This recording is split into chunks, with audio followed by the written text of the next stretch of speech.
آج 15 شعبان ہے، ترمذی کی روایت ہے اور 739 نمبر حدیث پاک ہے۔ سیدہ عائشہ صدیقہ رضی اللہ تعالی عنہا اس کی راویہ ہیں۔ وہ کہتی ہیں کہ ایک رات میں نے نبی کریم صلی اللہ علیہ وسلم کو اپنے پاس بستر پہ نہ پایا تو میں آپ کی تلاش میں باہر نکل کھڑی ہوئی تو میں نے آپ کو بقیع پہ پایا۔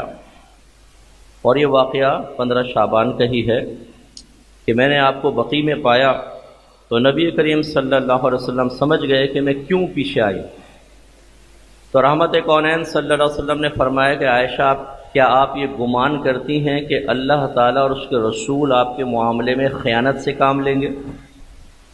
یعنی مراد یہ تھی کہ سرکار کی چونکہ ایک سے زیادہ ازواج تھیں اور سرکار نے ان کی باریاں مقرر کی ہوئی تھیں اور یہ باری سیدہ عائشہ کی تھی، تو ایک بیوی کی باری ہو اور ان کو چھوڑ کے دوسری زوجہ کے پاس چلے جائیں تو یہ اس کے حق میں ایک طرح سے کوتاہی کا ارتکاب ہے۔ تو سرکار نے یہ ارشاد فرمایا تو سیدہ عائشہ صدیقہ رضی اللہ تعالیٰ عنہ کہتی ہیں میں نے تصدیق کی یا رسول اللہ مجھے ایسا گمان ہوا کہ شاید آپ چلے گئے ہوں گے تو میں پیچھے آئی۔ اور یقینی سی بات ہے کہ خیانت کے تصور کے ساتھ تو نہیں آئی ہوں گی نا، وہ ایک محبت ایک پیار ہے کہ بھی کہاں گئے سرکار۔ تو نبی کریم صلی اللہ علیہ وسلم نے پھر ارشاد فرمایا کہ ان اللہ عز وجل ينزل لیلۃ النصف من شعبان الى السماء الدنیا، کہ اللہ تبارک و تعالی نصف شعبان کی شب آسمان دنیا پر اپنی شان کے لائق نزول فرماتا ہے، کیونکہ وہ جسمانیت سے پاک و صاف ہے، جیسے اس کی شان کے لائق وہ نزول فرماتا ہے۔ فَيَغْفِرُ لِأَكْثَرَ مِنْ عَدَدِ شَعَرِ غَنَمِ كَلْبٍ، اور پھر بنی کلب کی بکریوں کے بالوں کے برابر لوگوں کو جہنم سے آزادی عطا فرماتا ہے۔ یعنی بنی کلب ایک قبیلہ تھا، اس کی بہت بکریاں تھیں، پھر ان کے بال، ایک بکری میں کتنے بال ہوں گے آپ اندازہ کریں، اور جن کے پاس سینکڑوں بکریاں ان کے بال کتنے ہوں گے؟ تو اللہ تبارک و تعالیٰ اس رات بنی کلب کی بکریوں کے بالوں کے برابر لوگوں کو جہنم سے آزادی عطا فرماتا ہے۔ تو اس کا مطلب یہ ہوا کہ یہ رات بہت ہی بابرکت اور بہت بڑی رات، اور یہ سعادت کی بات ہے۔ کہیں اللہ کا فضل جاری ہوتا ہے، کہیں اللہ کا عدل جاری ہوتا ہے، کوئی مسجد روشن ہوتی ہے، کوئی اندھیرے میں ڈوبی ہوتی ہے، کسی کے دروازے کھلے ہوتے ہیں، کسی پہ تالے پڑے ہوتے ہیں، کسی میں اللہ تعالیٰ اس کے رسول سے محبت کرنے والے موجود ہو کر رات بھر عبادت کرتے رہتے ہیں، کہیں مسجدیں اپنی ویرانی پر حسرت کر رہی ہوتی ہیں، کوئی اللہ تعالیٰ کی رحمت حاصل کرنے کے لیے تشریف فرما ہوتا ہے اور مغفرت کے پروانے لے کر جاتا ہے، اور ہو سکتا ہے کوئی غفلت میں رہے تو محروم ہو جائے۔ اس لیے خاص طور پہ میں اپنے نوجوانوں سے گزارش کرتا ہوں کہ جب اس قسم کی حدیث آپ بیان کرتے ہیں تو بھئی دیکھیں تو حدیث میں ہے، تو ایک جواب آپ کو غالباً ملے گا بھئی یہ تو ضعیف حدیثیں ہیں۔ اب میں اس کے کلام نہیں کرتا ہوں اس کی فنی حیثیت پر، اگر کوئی آپ کو یہ کہے بھی کبھی یہ تو ضعیف حدیث ہے، اچھی طرح یاد رکھیں کہ پہلا کویسچن آپ کو یہ کرنا ہے کہ یہ بتائیں اس کو اللہ نے ضعیف کہا تھا یا رسول نے ضعیف کہا تھا؟ ضعیف مینس کمزور، ٹھیک ہے؟ یہ بچوں کو کوئی خاموش کروا سکے تو بڑی مہربانی ہوگی، ذہن ڈسٹرب ہو رہا ہے۔ کوئی اگر یہاں پہ بڑا آدمی ہے تو ان کو خاموش کروا لیں تو بڑی مہربانی، بچے سنتے ویسے بھی نہیں ہیں، اگر یہاں سے ہٹ جائیں تو بہت ہی اچھا ہو جائے گا۔ ایک دفعہ درود شریف پڑھ دیجیے، اللہم صلی علی سیدنا و مولانا محمد وعلی آل سیدنا و مولانا محمد وآلہ وبارک وسلم۔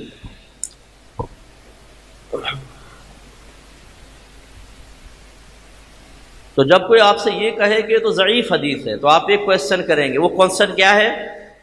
اللہ نے فرمایا ضعیف یا رسول نے فرمایا؟ جواب ہوگا کہ نہیں، یہ علماء حدیث نے فرمایا، محدثین نے فرمایا، اصول حدیث سے تعلق رکھنے والوں نے فرمایا۔ تو آپ ان کو پھر جواب دیجیے گا کہ جن اصول حدیث سے تعلق رکھنے والے علماء نے ان کو ضعیف قرار دیا، انہوں نے یہ اصول بھی دیا کہ فضیلت کے باب میں ضعیف حدیث کا بھی اعتبار کیا جائے گا۔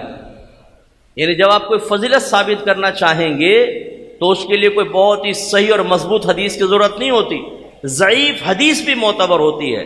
تو اس کے ضعف کو اس کی فضیلت کے ساتھ ملا لیا جائے تو علماء اجازت دیتے ہیں کہ ایسی حدیثوں سے آپ استدلال کر سکتے ہیں۔ اور دوسری بات اچھی طرح یاد رکھیں، تھوڑی سی ٹیکنیکل باتیں اور فنی باتیں اور علمی باتیں بھی ذہن میں رکھا کریں۔ ایک چیز ہوتی ہے تعامل الناس، لوگوں کا باہم معاملہ کرنا۔ یاد رکھیں کہ جب کوئی حدیث ضعیف بھی ہو لیکن امت کے لوگوں کا، جن میں علماء ہیں، فقہاء ہیں، مفتیان کرام ہیں، ان کا عمل اس حدیث کے موافق ہو جائے تو یاد رکھیں اس حدیث میں تقویت پیدا ہو جاتی ہے، یا اس حدیث سے جو چیز ثابت شدہ ہوتی ہے اس میں قوت پیدا ہو جاتی ہے۔ کیونکہ نبی کریم صلی اللہ علیہ وسلم نے فرمایا کہ وَمَا رَأَوْا الْمُؤْمِنُونَ حَسَنًا فَهُوَ عِنْدَ اللَّهِ حَسَنٌ، جو اللہ تبارک و تعالیٰ کے نزدیک، جو مومنین کے نزدیک اچھا ہے وہ اللہ کے نزدیک بھی اچھا ہے۔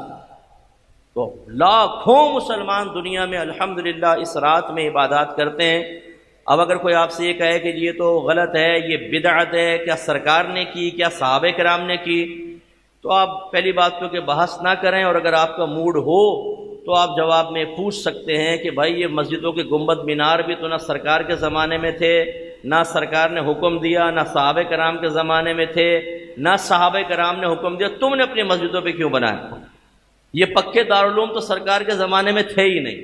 جو دارالعلوم میں سلیبس پڑھایا جاتا ہے سرکار کے زمانے میں تھا ہی نہیں۔ اس کو 8 سال میں تقسیم کرنا، پہلا سال، دوسرا، تیسرا، چوتھا، پانچواں، چھٹا، ساتواں، آٹھواں، اور پھر ختم بخاری کی تقریب کرنا، پھر دستار بندی کرنا، پھر سرٹیفکیٹ جاری کرنا، سرکار کے زمانے میں تھا ہی نہیں۔ قرآن پاک کو 30 سپاروں میں تقسیم اللہ کے نبی نے نہیں کیا تھا، کتاب اتنی ہی ہے، 30 سپاروں میں تقسیم بعد میں ہوئی، ان سپاروں کا نام بعد میں رکھا گیا، 6 کلمے بعد میں ایجاد ہوئے، ایمان مفصل، ایمان مجمل بعد میں ایجاد ہوا۔ جب اتنی ساری چیزیں بعد میں ہوئیں اور آپ بھی اس پر عامل ہیں تو بھائی 15 شعبان میں عبادت کرنے تو خدا کے واسطے نہیں کرتے تو آپ نہ کرو، ہمیں کرنے دو۔ اس لیے اطمینان رکھیں اور پورے مضبوط یقین اور وثوق کے ساتھ بیٹھیں۔ اور میں آپ سے گزارش کرتا ہوں تھوڑی بہت دلیلیں اپنے ذہن میں رکھا کریں، تھوڑا بہت بولنا سیکھیں آپ کہ بھائی دیکھیں یہ دلیل ہے، یہ وجہ ہے، اس طریقے سے ہم کر رہے ہیں۔ ہمارے ذہن میں دلیل نہیں ہوتی، آتے ہیں بیٹھیں گے، اب کوئی ہم سے پوچھے گا تو جواب میں کہیں گے جی ہمیں تو پتہ نہیں، علماء نے فرمایا ہم بھی کر رہے ہیں۔ اس سے آپ کی اگلی نسلیں آپ سے مطمئن نہیں ہوں گی، وہ جائیں گے یوٹیوب پر، وہ جائیں گے فیس بک پر، اور وہاں پر کوئی بھی انہیں کسی بھی قسم کی اس کے خلاف کوئی گائیڈ لائن دے گا اور وہ سمجھیں گے قرآن و حدیث کے موافق وہ چیز اس کو قبول کر لیں گے۔ اس لیے دلائل اپنے ذہن میں رکھیں، اللہ تعالیٰ عمل کی توفیق عطا فرمائے۔ ایک دفعہ درود شریف پڑھ دیجیے، اللہم صلی علی سیدنا و مولانا محمد وعلی آل سیدنا و مولانا محمد وآلہ وبارک وسلم۔ اب جو میں آپ کی خدمت میں گزارش کرنے لگا ہوں کچھ متفرق چیزیں انشاءاللہ میں ذکر کروں گا لیکن بہت امپورٹنٹ ہے۔ ہماری بہنیں بھی سن رہی ہیں، لائیو پروگرام جا رہا ہے ہمارے آفیشیل پیج پر بھی، جو سننا چاہیں وہ انٹرنیشنل لیول پر سن سکتے ہیں۔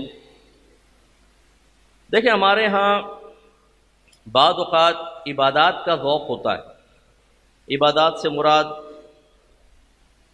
ہم فرض نماز کی طرف آ گئے، نوافل کی توجہ، نوافل کی طرف، قرآن پاک کی تلاوت، وظائف ہم لے لیتے ہیں، حج کراتے ہیں، عمرے کر کے آتے ہیں، غریبوں میں صدقات وغیرہ تقسیم کرتے ہیں۔ یہ سب چیزیں بہت اچھی ہیں، اخلاص کے ساتھ ہونی چاہیے، لیکن ہم ان چیزوں پہ توجہ نہیں کرتے کہ ایک آدمی حاجی ہو پھر بھی جہنمی ہو جائے، ایک حافظ قرآن ہو پھر بھی جہنمی ہو جائے، ایک عالم دین ہو لیکن اس کے باوجود اس کے لیے جہنم کا راستہ آسان ہو جائے۔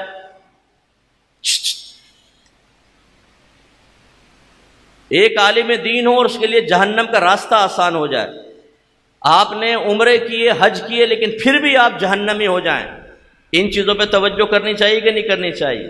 ایک آدمی داڑھی رکھ لے لیکن پھر بھی جہنم کا راستہ آسان ہو، ان چیزوں پہ توجہ رکھا کریں۔ ایسے یہ گناہ کے بارے میں آپ کو عرض کر رہا ہوں کہ جو گناہ ہمارے معاشرے میں بہت زیادہ عام ہو چکا ہے، اور غالباً ہم جتنے لوگ بیٹھے ہیں یا مجھے انٹرنیشنل لیول پہ اس وقت سن رہے ہیں، ہم میں سے اگر ہم 100 نکال لیں مثال کے طور پر پرسنٹیج نکالنے کے لیے، تو شاید 90% اس گناہ میں مبتلا۔ تو چند میں حدیث سے پہلے ذکر کرتا ہوں، پھر میں اس کو آپ کو سمجھاتا ہوں۔ یہ بخاری کی حدیث نمبر ہے 6077۔ حضرت ابو ایوب انصاری رضی اللہ تعالیٰ عنہ سے روایت ہے، وہ کہتے ہیں کہ نبی کریم صلی اللہ علیہ وسلم نے ارشاد فرمایا کہ لا یحل لرجل ان یہجر اخاہ فوق 3 لیال، کسی مسلمان کے لیے یہ جائز نہیں، حلال نہیں کہ اپنے کسی مسلمان بھائی کو 3 راتوں تک چھوڑے رکھے، یعنی ناراضگی ہو جائے اور اس کو چھوڑ دے 3 راتوں تک۔ یلتقیان فیعرض ھذا ویعرض ھذا، اس طرح کہ اگر وہ دونوں ملیں تو ایک اس طرف منہ کر کے نکل جائے اور ایک اس طرف منہ کر کے نکل جائے۔ وخیرہما الذی یبدأ بالسلام، اور ان میں سے بہتر وہ ہے، افضل وہ ہے جو سلام میں پہل کرے۔ نتیجہ کیا نکلا؟ آپ کے نبی فرما رہے ہیں کہ کسی مسلمان بھائی سے بغیر اجازت شرع کے 3 دن تک ناراضگی رکھنا، یہ تو چل جائے گا، چلیں 1 دن 2 دن ہو جائے آدمی سوچتا ہے، لیکن 3 دن اگر گزر گئے سرکار فرماتے ہیں حلال نہیں۔ جب حلال نہیں تو اجتماع ضدین محال، تو حرام ضرور ثابت ہوگا۔ گویا کہ آپ کے نبی فرما رہے ہیں کہ اپنے مسلمان بھائی سے ناراض رہنا 3 دن تک، 3 راتیں اس طرح گزر جائیں کہ آپ کلام بھی نہ کریں تو یہ حرام ہے، اور افضل وہ ہے کہ جو سلام میں پہل کرے، جو عاجزی کرے، جو کہے چلو یار میں ناراضگی ختم کرتا ہوں، میں سلام کر دیتا ہوں۔ ابو داؤد کی حدیث ہے 4912، حضرت ابو ہریرہ رضی اللہ تعالیٰ عنہ اس کے راوی ہیں۔ اگلی حدیث میں سرکار نے اور شدت فرمائی، فرمایا لا یحل لمؤمن ان یحجر مؤمنا فوق 3، سرکار نے فرمایا کسی مومن کے لیے جائز نہیں کہ اپنے مومن بھائی کو ناراض رہ کر 3 دن تک چھوڑے رکھے۔ فَإِن مَرَّتْ بِهِ 3، پس اگر 3 دن اس کے ساتھ گزر گئے، فَلْيَلْقَهُ، پھر وہ اس سے ملاقات کرے، فَلْيُسَلِّمْ عَلَيْهِ، تو اسے چاہیے کہ اس کو سلام کرے۔ فَإِن رَدَّ عَلَيْهِ السَّلَامُ، اگر سامنے والا بھی سلام کا جواب دے دے، فَقَدْ اشْتَرَكَا فِي الْأَجْرِ، تو یہ دونوں اجر میں برابر ہو جائیں گے، اسے بھی ثواب ملے گا، اسے بھی، میں ناراضگی ختم کر دی چلو جی۔ لیکن وَإِن لَّمْ يَرُدَّ عَلَيْهِ فَقَدْ بَاءَ بِالْإِثْمِ، اور اگر سامنے والے نے جواب نہ دیا تو وہ گناہ گار ہوگا، گناہ کے ساتھ لوٹے گا۔ اس کا مطلب ہے کہ 3 دن سے زائد ناراض رہنا حرام، اور اگر کوئی سلام کرے وہ افضل، اور سامنے والا اب بھی سلام کا جواب نہ دے، جیسے ہم ہوتے ہیں نا ناراض ہو جاتے ہیں رشتہ داروں سے تو سالہ سال ناراضگی رہتی ہے نا، کوئی منانے بھی آئے نا، شادی بیاہ کا موقع آئے تو ہم لوگ اکڑ کے بیٹھے ہوتے ہیں، اب آئے گا ضرور، اب قدموں میں رکھے گا دوپٹے، ہم تیار بیٹھے ہوتے ہیں، ناراض ہو جاتے، نہیں مانتا نکل جاؤ یہاں سے، نہیں مانیں گے۔ سرکار کیا فرماتے ہیں؟ وہ گناہ سے بری ذمہ ہو گیا، آپ جو اکڑ رہے ہیں، آپ کے دل میں جو تکبر ہے، آپ جس غرور میں مبتلا ہیں، آپ جس عجب و خود پسندی میں گرفتار ہیں، آپ گناہ گار ہوں گے۔ اب اس سے آگے حدیث دیکھیں، بہت سخت حدیث ہے، اور یہ صحیح حدیثیں ہیں، یاد رکھیں، ضعیف یا کمزور نہیں، سب صحیح حدیثیں ہیں۔ اب اگلی دیکھیے، یہ بھی ابو داؤد کی روایت ہے، حضرت ابو ہریرہ رضی اللہ تعالی عنہ ہی اس کے راوی ہیں، غور سے سنیے گا۔ لا یحل لمسلم ان یہجر اخاہ فوق 3، سرکار نے فرمایا کسی مومن کے لیے جائز نہیں کہ اپنے بھائی سے 3 دن سے زائد ناراض رہے۔ فمن حجر فوق 3، جس نے اپنے بھائی کو 3 دن سے اوپر چھوڑے رکھا، فماتا، پھر وہ مر گیا، دخل النار، وہ جہنم میں داخل کیا جائے گا۔ سرکار نے نہیں فرمایا کہ حاجی ہوگا تو نہیں جائے گا، نمازی ہوگا تو نہیں جائے گا، عالم ہوگا تو نہیں جائے گا، حافظ ہوگا تو نہیں جائے گا، قاری ہوگا تو نہیں جائے گا، نعت خوان ہوگا تو نہیں جائے گا، داڑھی امامے والا ہوگا تو نہیں جائے گا۔ نہیں، مطلقاً کلام ہے کہ جس نے اپنے مسلمان بھائی سے ذاتی وجوہات کی بنا پر ناراضگی اختیار کر کے رکھی، 3 دن گزر گئے اور اسی حال میں مرا، جہنم میں چلا جائے گا۔ ایک حدیث اور سن لیں، پھر میں آپ کو اس کو اور تھوڑا ڈیپلی سمجھانے کی کوشش کرتا ہوں۔ حضرت ابو خراش سلمی رضی اللہ تعالی عنہ اس کے راوی ہیں، یہ بھی ابو داؤد کی روایت ہے، 4915 نمبر حدیث پاک ہے۔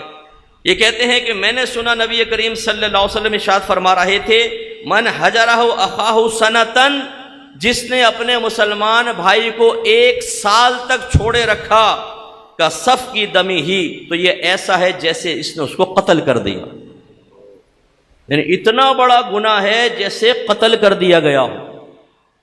اب یہاں تھوڑی سی بس تفصیل ذہن میں رکھیں، ناراضگی 2 طرح کی ہوتی ہے۔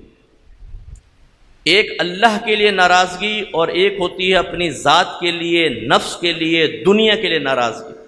یہاں دنیا والی ناراضگی مراد ہے۔ چنانچہ اگر آپ کسی سے اس لیے ناراض ہوتے ہیں کہ اس کے عقیدے میں خرابی پیدا ہو گئی ہے تو یاد رکھیں یہ ناراضی محمود ہے، یہ محبوب ہے، آپ کے لیے باعث بلندی درجات ہے، یہ اخلاق رسول اور تعلیم رسول کے عین مطابق ہے، کیونکہ نبی کریم صلی اللہ علیہ وسلم نے واضح طور پہ فرمایا کہ قدریہ میری امت کے مجوس ہیں۔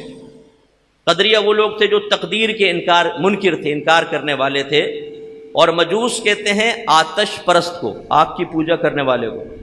سرکار فرماتے ہیں کہ قدریہ میری امت کے مجوس ہیں، اگر یہ سامنے سے آ جائیں تو انہیں سلام میں پہل مت کرو، ان سے خوش دلی کے ساتھ نہ ملو، مسکراتے چہرے کے ساتھ نہ ملو، اگر یہ بیمار ہو جائیں تو ان کی عیادت نہ کرو، اور اگر یہ مر جائیں تو ان کے جنازوں میں شرکت نہ کرو۔ یہ اخلاق کون بیان کر رہا ہے؟ آپ کے نبی۔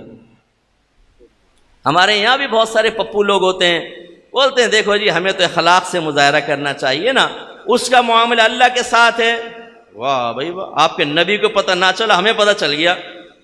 اور دوسری بات یہ ہے کہ اگر کوئی ہمارے باپ کو گالی دے، ہماری ماں پہ زنا کی تہمت لگائے، تب آپ پھر بھی یہ بھاشن دیں تو میں آپ کو سلام کروں گا۔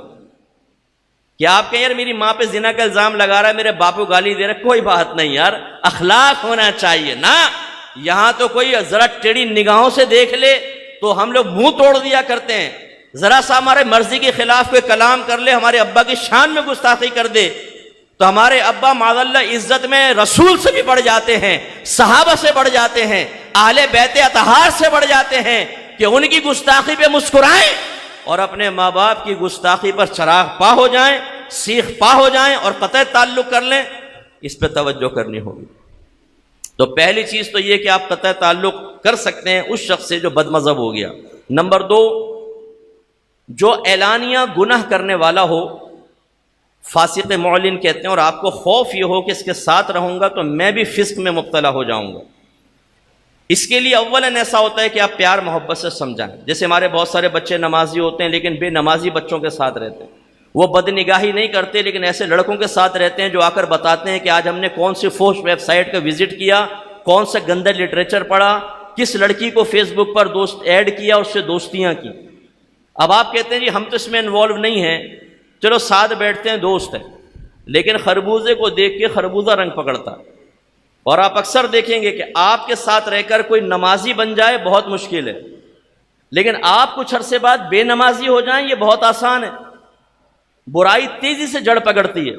یہاں بہت سارے بچے ایسے بیٹھے ہوں گے جو صرف اپنے دوستوں کی مروت میں حرام کام کرتے ہوں گے۔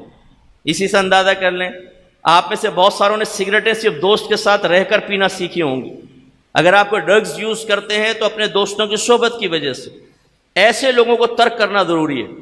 اعلیٰ حضرت امام اہل سنت رضی اللہ تعالیٰ عنہ فرماتے ہیں کہ اگر بیوی کی بہن، سالی، سسٹر ان لا فاسقہ ہو، یعنی اعلانیہ گناہ کرنے والی، بے پردہ نکلتی ہے، مردوں سے مسکرا کے بات کرتی ہے اور گناہ کرتی ہے، فرمایا کہ شوہر پر واجب ہے کہ اپنی بیوی کو اس سے ملنے سے روک دے۔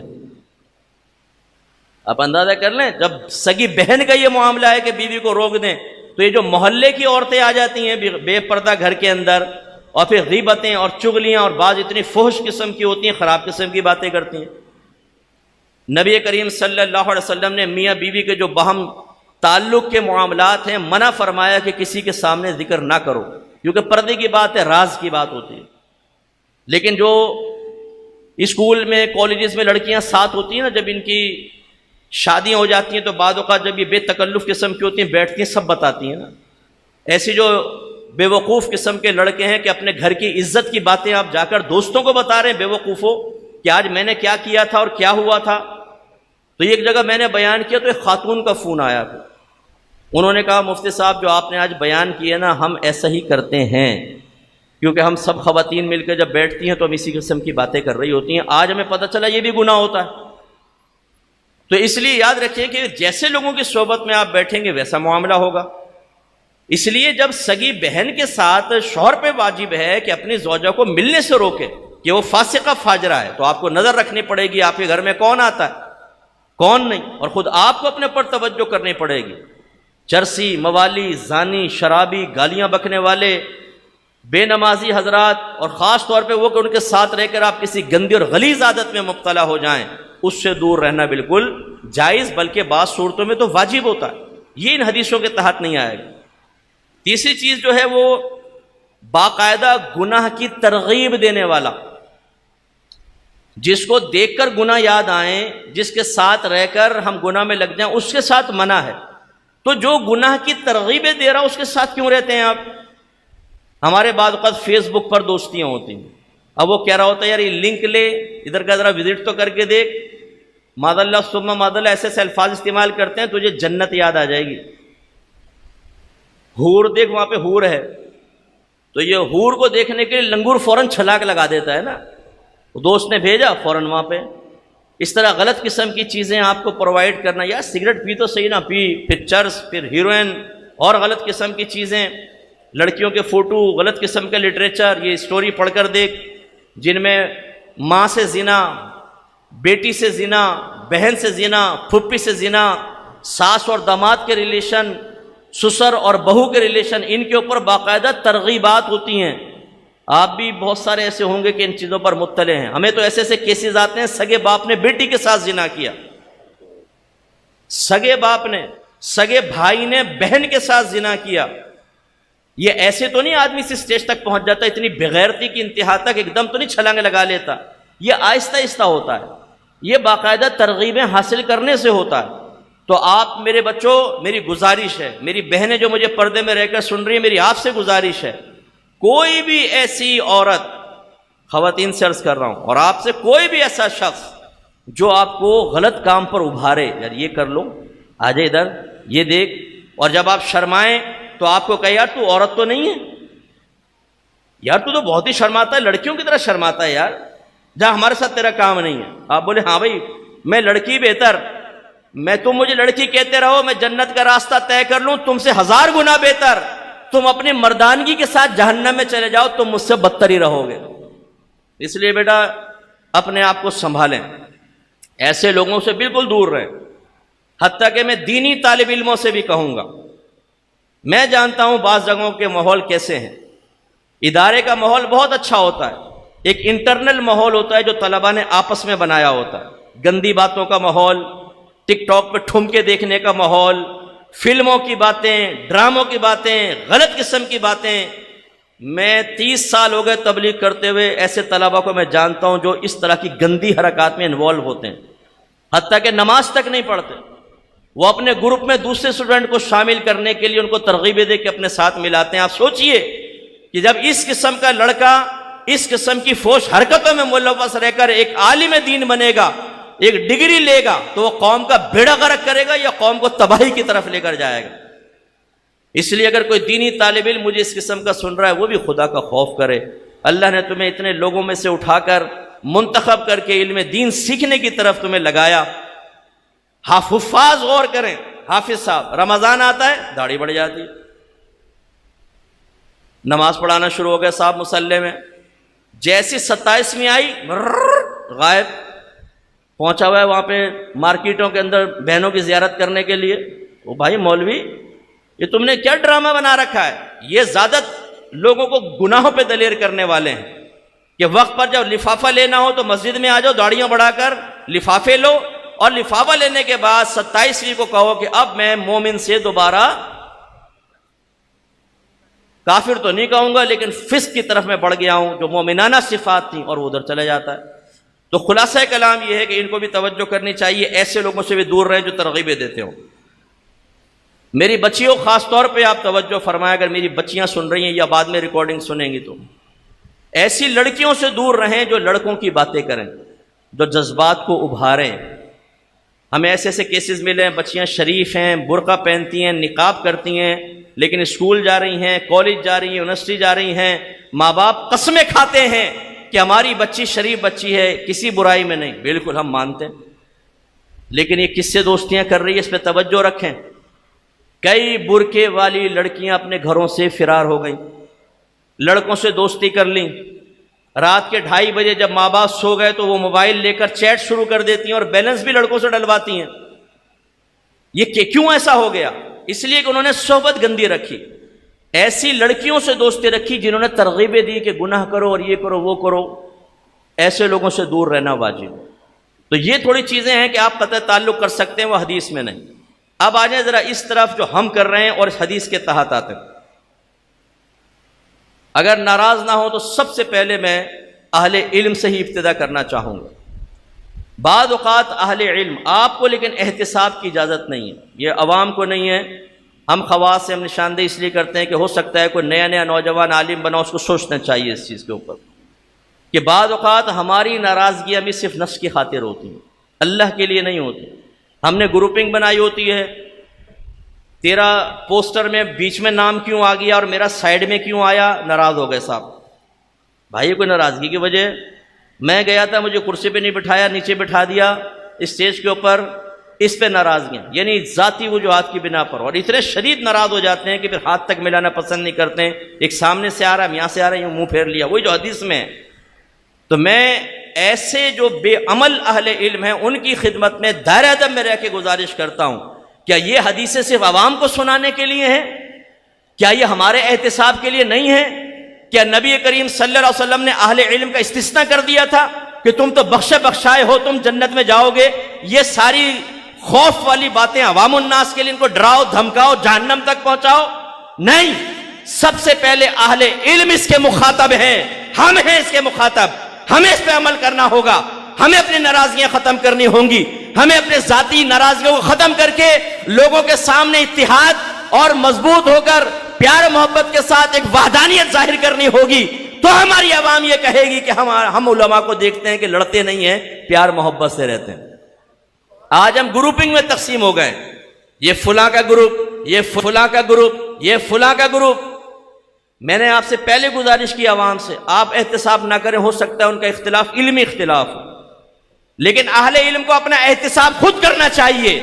جو ہم دیکھ رہے ہیں کہ چھوٹی چھوٹی وجوہات کو بڑا کر کے نہ صرف خود ناراض رہنا بلکہ اپنے متبعین میں نفرت کے وائرسز انجیکٹ کر دینا، ایک دوسرے کی شکل دیکھنے کے لیے تیار نہیں ہے. دونوں سنی، دونوں یا رسول اللہ کہنے والے، دونوں اللہ اور رسول سے محبت رکھنے والے، لیکن ایک سامنے سے آتا ہے، ایک وہاں سے آتا ہے، یوں نفرت سے چہرہ پھیر لیتا ہے، یوں پھیر لیتا ہے.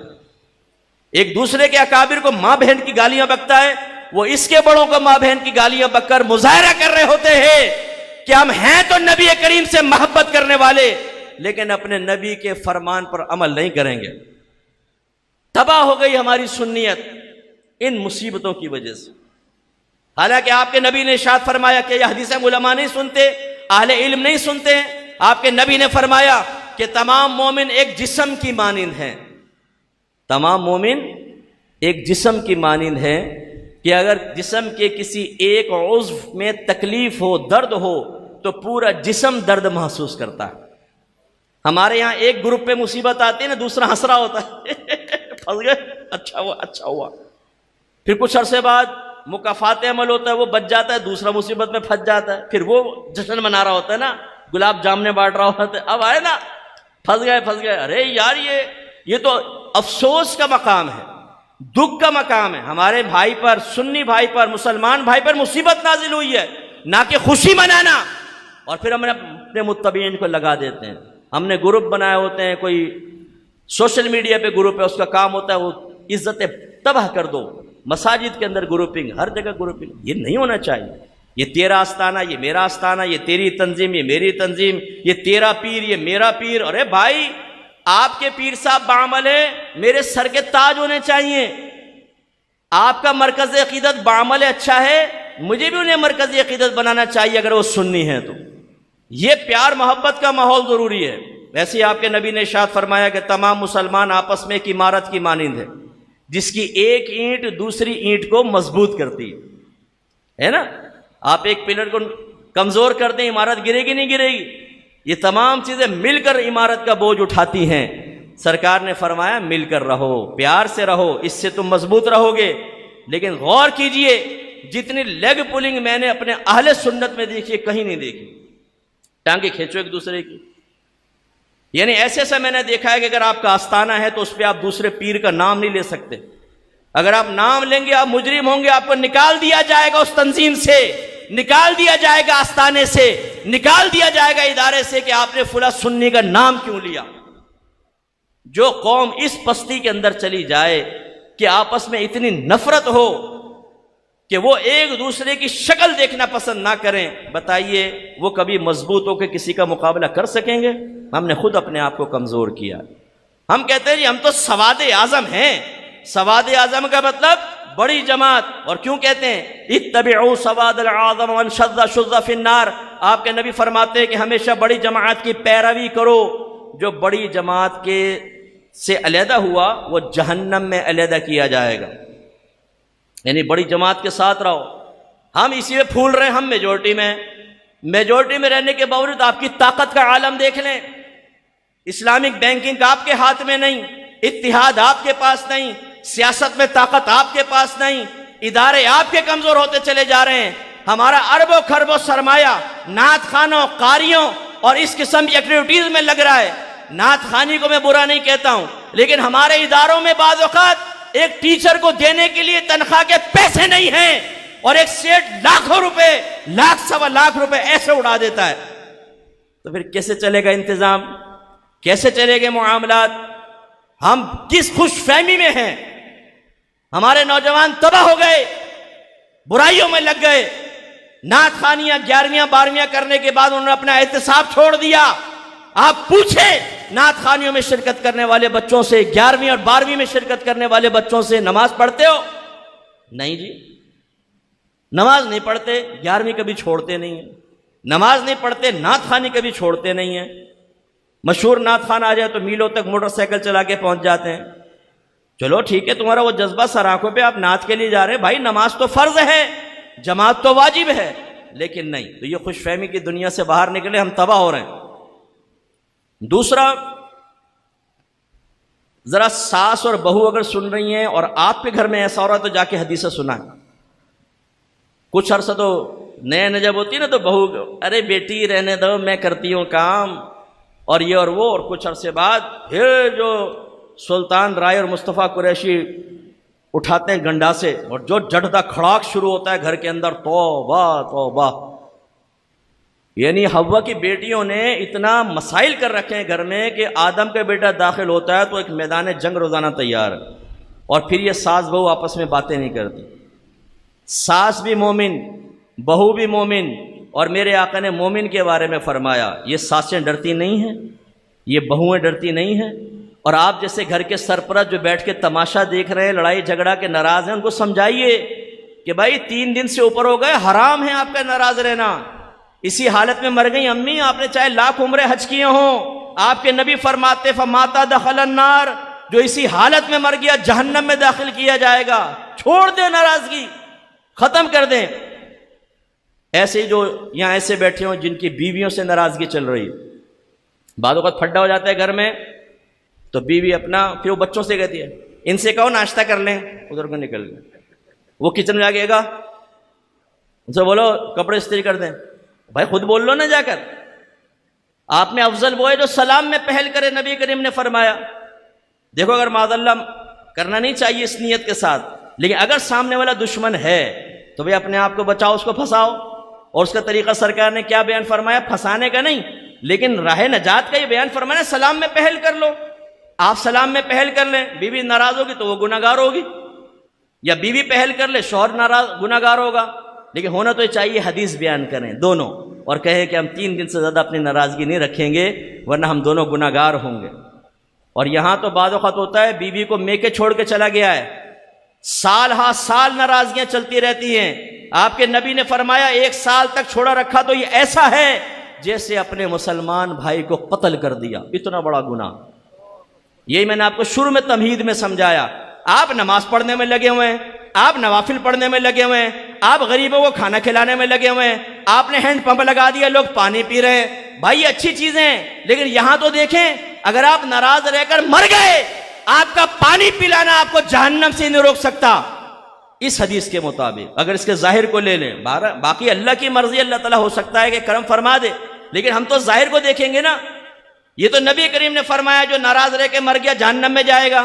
یہ تو نہیں فرمایا کہ آپ کا نام لے کے کہ تو نے پانی پلایا تو جنت میں جائے گا. پھر تو تھا بھی میرے لیے تو الگ کلام آ گیا.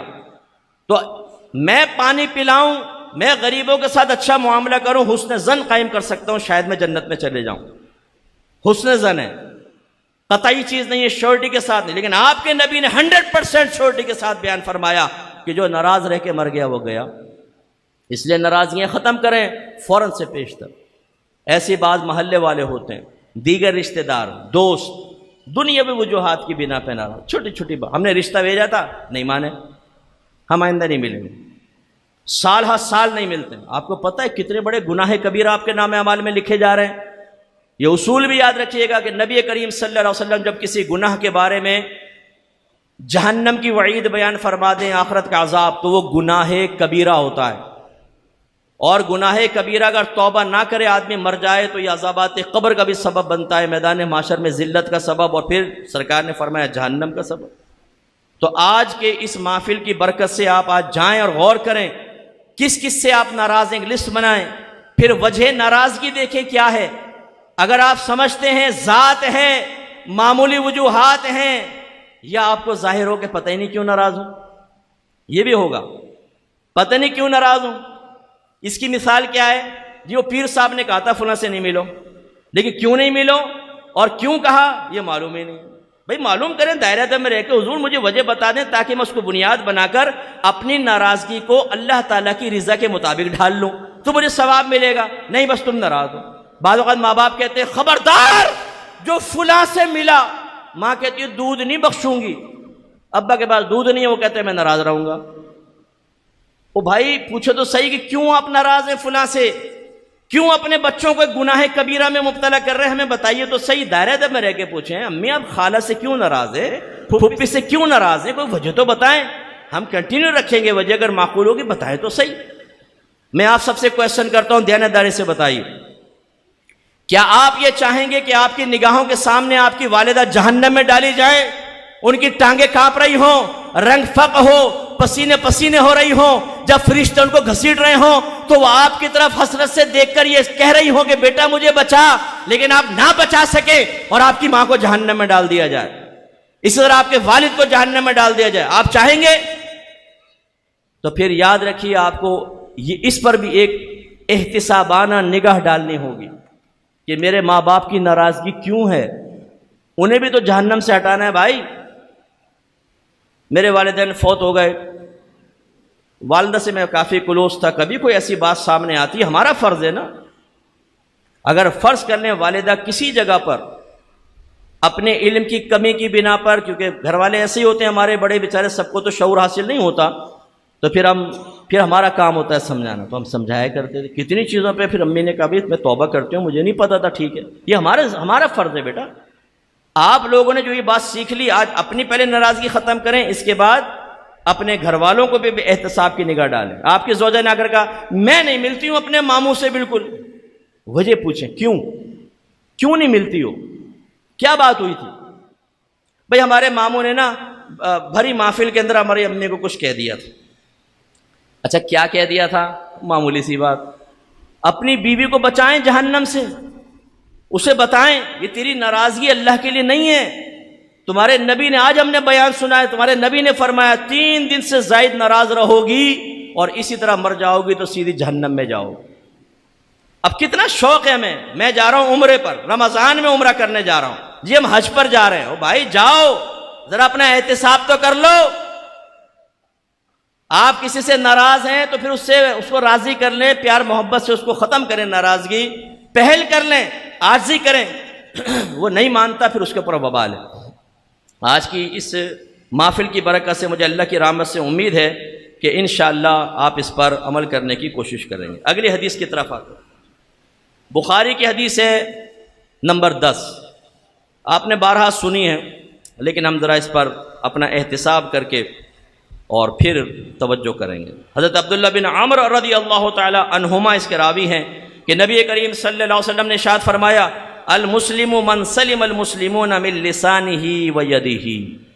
کامل مسلمان وہ ہے کہ دوسرے مسلمان اس کی زبان اور اس کے ہاتھ سے محفوظ رہیں۔ اب یہ نہیں ہے کہ یہ زبان اور ہاتھ جو سرکار نے فرمایا تو اس کا مطلب ہے کہ باقی چیزیں لاتوں سے مارتے رہو۔ مراد یہ ہے کہ اپنی ذات سے کسی کو تکلیف نہ پہنچاؤ۔ وہ کامل مومن ہے، کامل مسلمان۔ اب جیسے ہم عام حالات میں کامل بننا چاہتے ہیں تو پھر کامل مومن بھی بنیں۔ داڑھی رکھ کر ہم کامل مومن نہیں ہو سکیں گے، امامہ رکھ کے کامل مومن نہیں ہو سکیں گے، صرف علم دین سیکھ کر کامل مومن نہیں ہو سکیں گے، ہمیں عمل بھی کرنا ہوگا، نبی کریم کی تعلیمات کو اپنانا ہوگا۔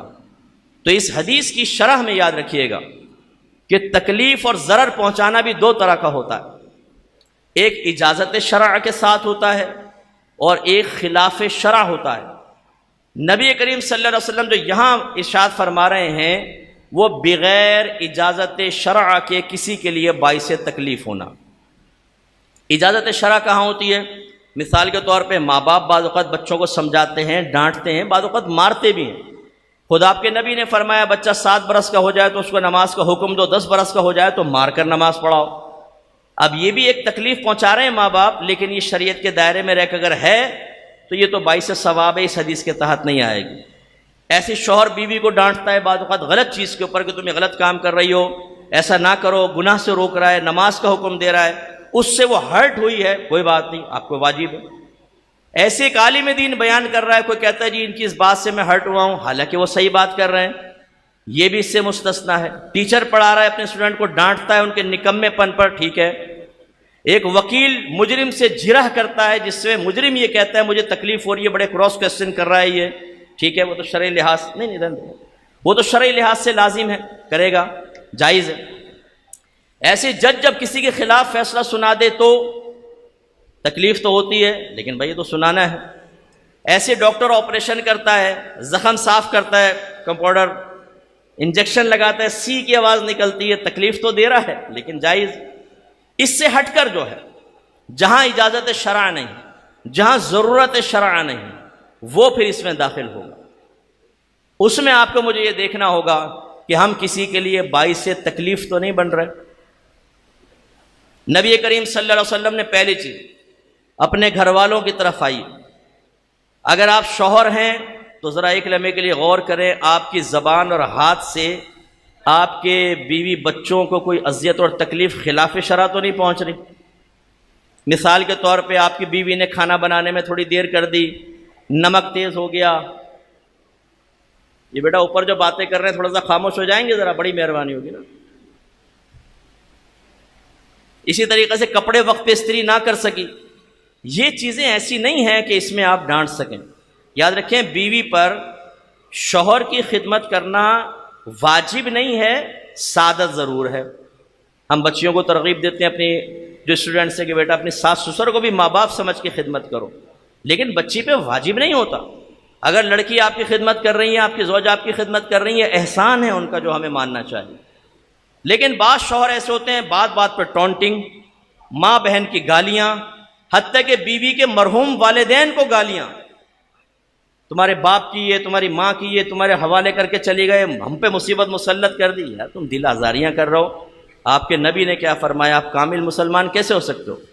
اور مسجد میں آتے ہیں تو آپ اتنے با اخلاق بن جائیں کہ لوگ کہیں جی چودھری صاحب کا اخلاق بڑا اچھا جی، او ہو جی، مؤذن صاحب سے بھی آپ جناب کر کے باتیں کرتے ہیں، لیکن گھر میں جائیں تو اتنی بد اخلاقیاں، یہ غلط چیز ہوتی ہے۔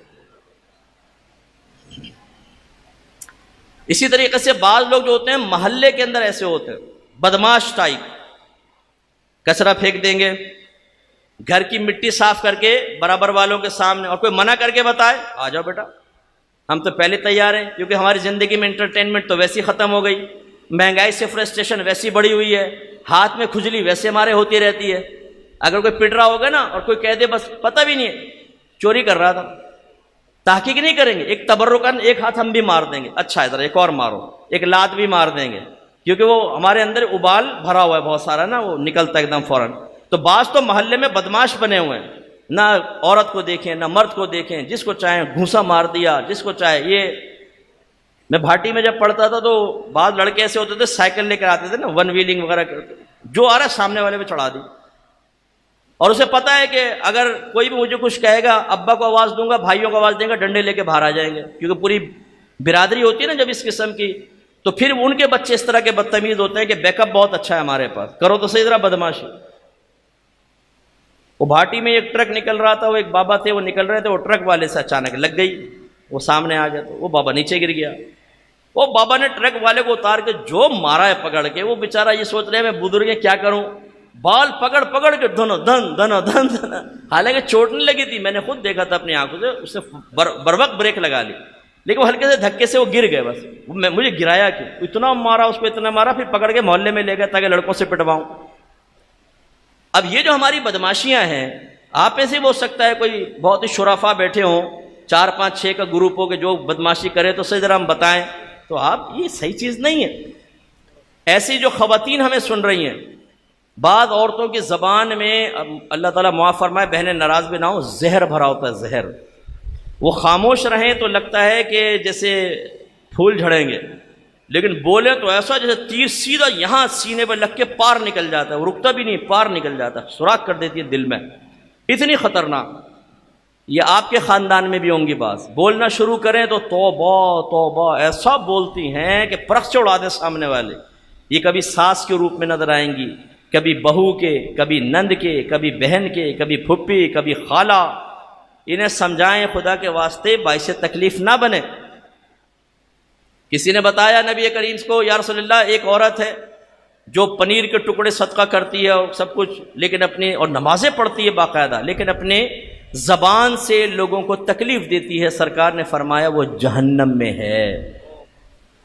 مسلمانوں کے لیے باعث تکلیف بننا ٹھیک نہیں ہوتا۔ اگر آپ افسر ہیں تو سوچئے اپنے ماتحتوں اور نوکروں کے لیے باعث تکلیف تو نہیں۔ میں نے دیکھا ہے ہم لوگ بعض اوقات سامنے والی کی مجبوری کا فائدہ اٹھاتے ہوئے اس کی غربت کو بنیاد بنا کے ماں بہن کی گالیاں دے رہے ہوتے ہیں۔ اگر چنگچی والا ہماری گاڑی کے آگے آ جائے تو ہماری شان کے اتنا خلاف ہوتا ہے، اور ہم سمجھتے ہیں چنگچی والے اس قابل ہے کہ ہم اس کو ماریں بھی اور ماں بہن کی گالیاں بکیں اور اس سامنے سے کچھ نہ بولے۔ یار اگر وہ غریب ہے تو بیچارہ کچھ کہہ بھی نہیں سکتا ہمیں، ہم اتر کے اس کے 2 تھپڑ منہ پہ لگاتے ہیں صرف اس لیے کہ آپ کے ڈولے شولے بہت زبردست قسم کے ہیں۔ آپ نے آج تو اس کو تھپڑ مار دیا، کل بروز قیامت کیا ہوگا؟ ایسی بیوی کو تکلیف پہنچانا، اور بعض بیویاں شوہروں کو اذیت پہنچاتی ہیں۔ ایک نوجوان نے مجھے باہر کے ملک سے میسج کیا، مفتی صاحب کل میری بیوی نے میرے منہ پہ تھپڑ مارا۔ اب میں نے کہا بیٹا صبر ہی کر، تو نے انتخاب کیا ہے اس قسم کے ماحول کا، تو باہر تو بیویاں ایسی ہیں جن کو قانونی پروٹیکشن کا علم ہے، قانون جانتی ہیں، اور باطنی تربیت ہوتی نہیں، کیونکہ ماں باپ اس قسم کی تربیت نہیں کرتے۔ وہی لڑکی کرے گی جرأت کہ شوہر کا گریبان پکڑے یا منہ پہ تماچا مارے۔ ایک نوجوان نے مجھے کہا مفتی صاحب میری بیوی اتنی گندی گندی مجھے گالیاں دیتی ہے کہ میں بتا نہیں سکتا ہوں، میرے لیے کیا حکم شرع ہوگا؟ تو اب یہ عورتوں کے لیے تو یہ جہنم کا راستہ ہے۔ نبی کریم صلی اللہ علیہ وسلم نے فرمایا کہ اگر میں کسی مخلوق کو سجدہ کرنے کا حکم دیتا تو بیویوں کو حکم دیتا کہ شوہروں کو سجدہ کریں۔ رحمت کونین صلی اللہ علیہ وسلم نے فرمایا کہ عورت پر سب سے زیادہ حق اس کے ماں باپ کا ہے، اور جب شادی ہو جائے تو سب سے زیادہ حق اس کے شوہر کا ہے۔ اور ہماری بہنیں بعض بکوری ایسی ہوتی ہیں، ماں بہن کی گندی گالیاں نکالتی ہیں نا منہ سے۔ اچھا مرد کے منہ سے نکلے گالی یہ بھی غلط ہے، لیکن پھر بھی اتنی بری نہیں لگتی ہے۔ جب عورتوں کے منہ سے گندی گندی گالیاں غلیظ نکلتی ہیں تو عجیب و غریب سی لگتی ہیں کہ یار یہ ایسا تو نہیں کہ پہلے مرتا ٹرانسجنڈر ایکٹ کے تحت یہ جنسی بدل کر آ گئی ہے، عورت بن گئی ہے، اتنی گندی غلیظ گالیاں، ماں بہن کی گالیاں، ننگی گالیاں جس کو کہتے ہیں، برہنہ گالیاں، اتنی خطرناک قسم کی۔ تو ان کو سمجھائیں کہ آپ یہ صحیح نہیں کر رہے ہیں۔ آئیے اب میں ایک حدیث سناتا ہوں جو دل کو دہلا دینے والی ہے۔ یاد رکھیں کہ ہماری باتیں آپ کو سخت ضرور محسوس ہوں گی، لیکن انشاءاللہ ہماری باتوں پہ آپ غور کریں، آپ کو وہ چیز حاصل ہوگی جو نبیوں نے اپنی امت کو دینا چاہی۔ ہم آپ کو جہنم کے راستے سے بچائیں گے، خوش فہمی میں نہیں ڈالیں گے، آپ کو صحیح چیز سنائیں گے، صحیح چیز بتائیں گے، پھر غور کر لو۔ اچھا چلو ایک اور طبقے پہ بھی کلام کر دیتا ہوں۔ پھر ایک طبقہ ہے مقررین کا طبقہ، یہ اپنی زبان سے ہرٹ کرتے ہیں۔ میں آپ سے پوچھتا ہوں، اگر ایک مسلمان کو اپنی زبان اور ہاتھ سے تکلیف پہنچائے تو سرکار فرمائیں وہ کامل مسلمان نہیں، اور جو اپنی تقریروں سے صحابہ کی دل آزاری کرے اس کے بارے میں کیا خیال ہے؟ جو نبی کریم کو رنج پہنچائے اس کے بارے میں کیا خیال ہے؟ جو نبی کو قصدن رنج پہنچائے اس کو تو ایمان ہی جائے گا۔ اور جو صحابہ کرام کی شان میں گستاخیاں کرے اس کا معاملہ کیا ہوگا؟ تو بعض اوقات بعض مقررین ایسے ہوتے ہیں کہ جو اپنے مخالف کو صراحتاً تو نہیں نام لے کر، اور کبھی صراحتاً بھی کر دیتے ہیں، اور ایسے ایسے جملے بولتے ہیں کہ دل کے ٹکڑے ٹکڑے کر دیتے ہیں۔ اشتعال انگیز تقریریں، نفرت والی تقریریں، نفرت بھر دینے والی، اور سامنے والا جب سنتا ہے تو اس کی دل آزاری ہوتی ہے، اس کے متبعین کی، ان علماء کی بھی فیملیز ہوتی ہیں، ان کو تکلیف ہوتی ہے، وہ ہرٹ ہوتے ہیں، ان کے بچے ہرٹ ہوتے ہیں، ان سے محبت کرنے والے ہرٹ ہوتے ہیں، لیکن ہمیں کوئی پرواہ نہیں ہوتی، ہم نے اپنا مقصد پورا کرنا ہے، پبلک کے اندر چھوڑی بات اور ہم نکل لی، غلط طریقہ، یہ نہیں کرنا چاہیے۔ اب حدیث سن لیں ذرا غور سے سنیے، نمازی بھی سنیں، بے نمازی بھی سنیں، حاجی بھی سنیں، حافظ صاحب بھی سنیں، عالم دین بھی سنیں، عمرہ کرنے والا بھی سنیں، 11ویں کرنے والا سنیں، 12ویں کرنے والا سنیں، مسجد میں چندے دینے والا سنیں۔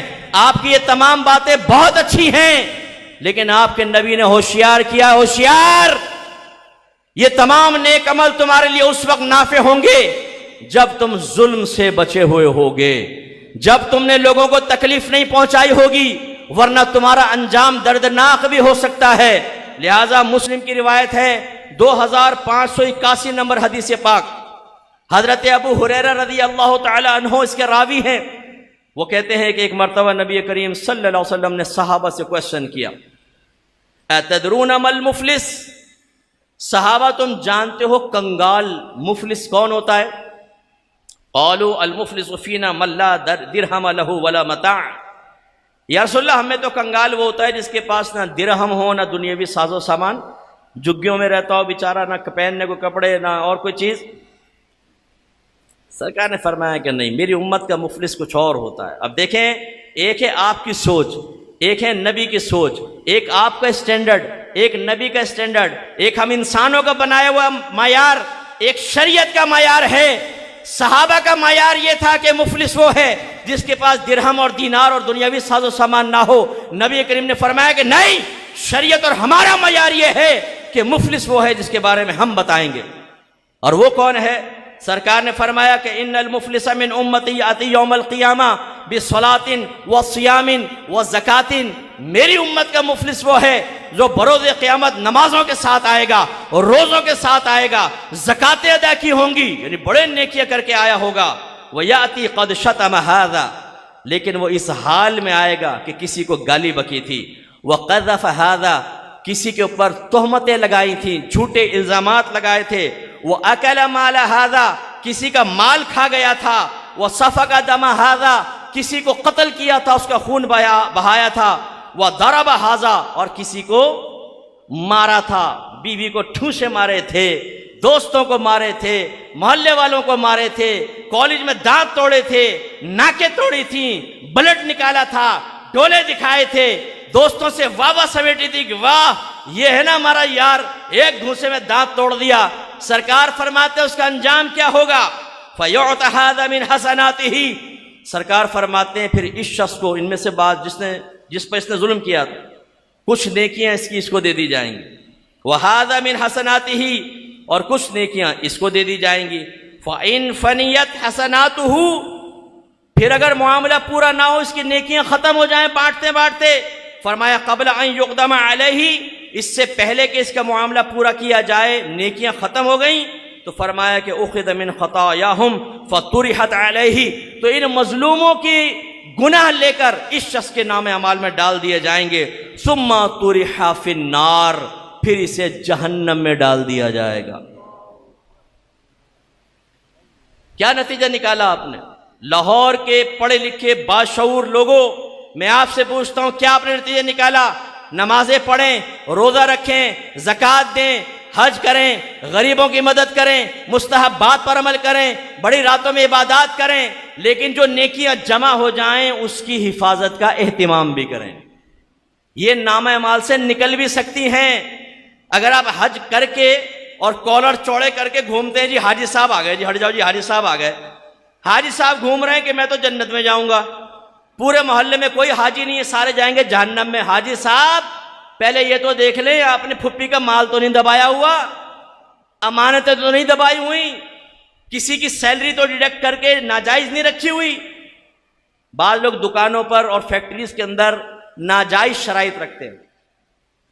اگر کوئی امپلائی 1 گھنٹے لیٹ ہو گیا اس دن کی تنخواہ گئی. ارے بھائی یہ اصول تمہیں کس نے بنانے کو دے دیا؟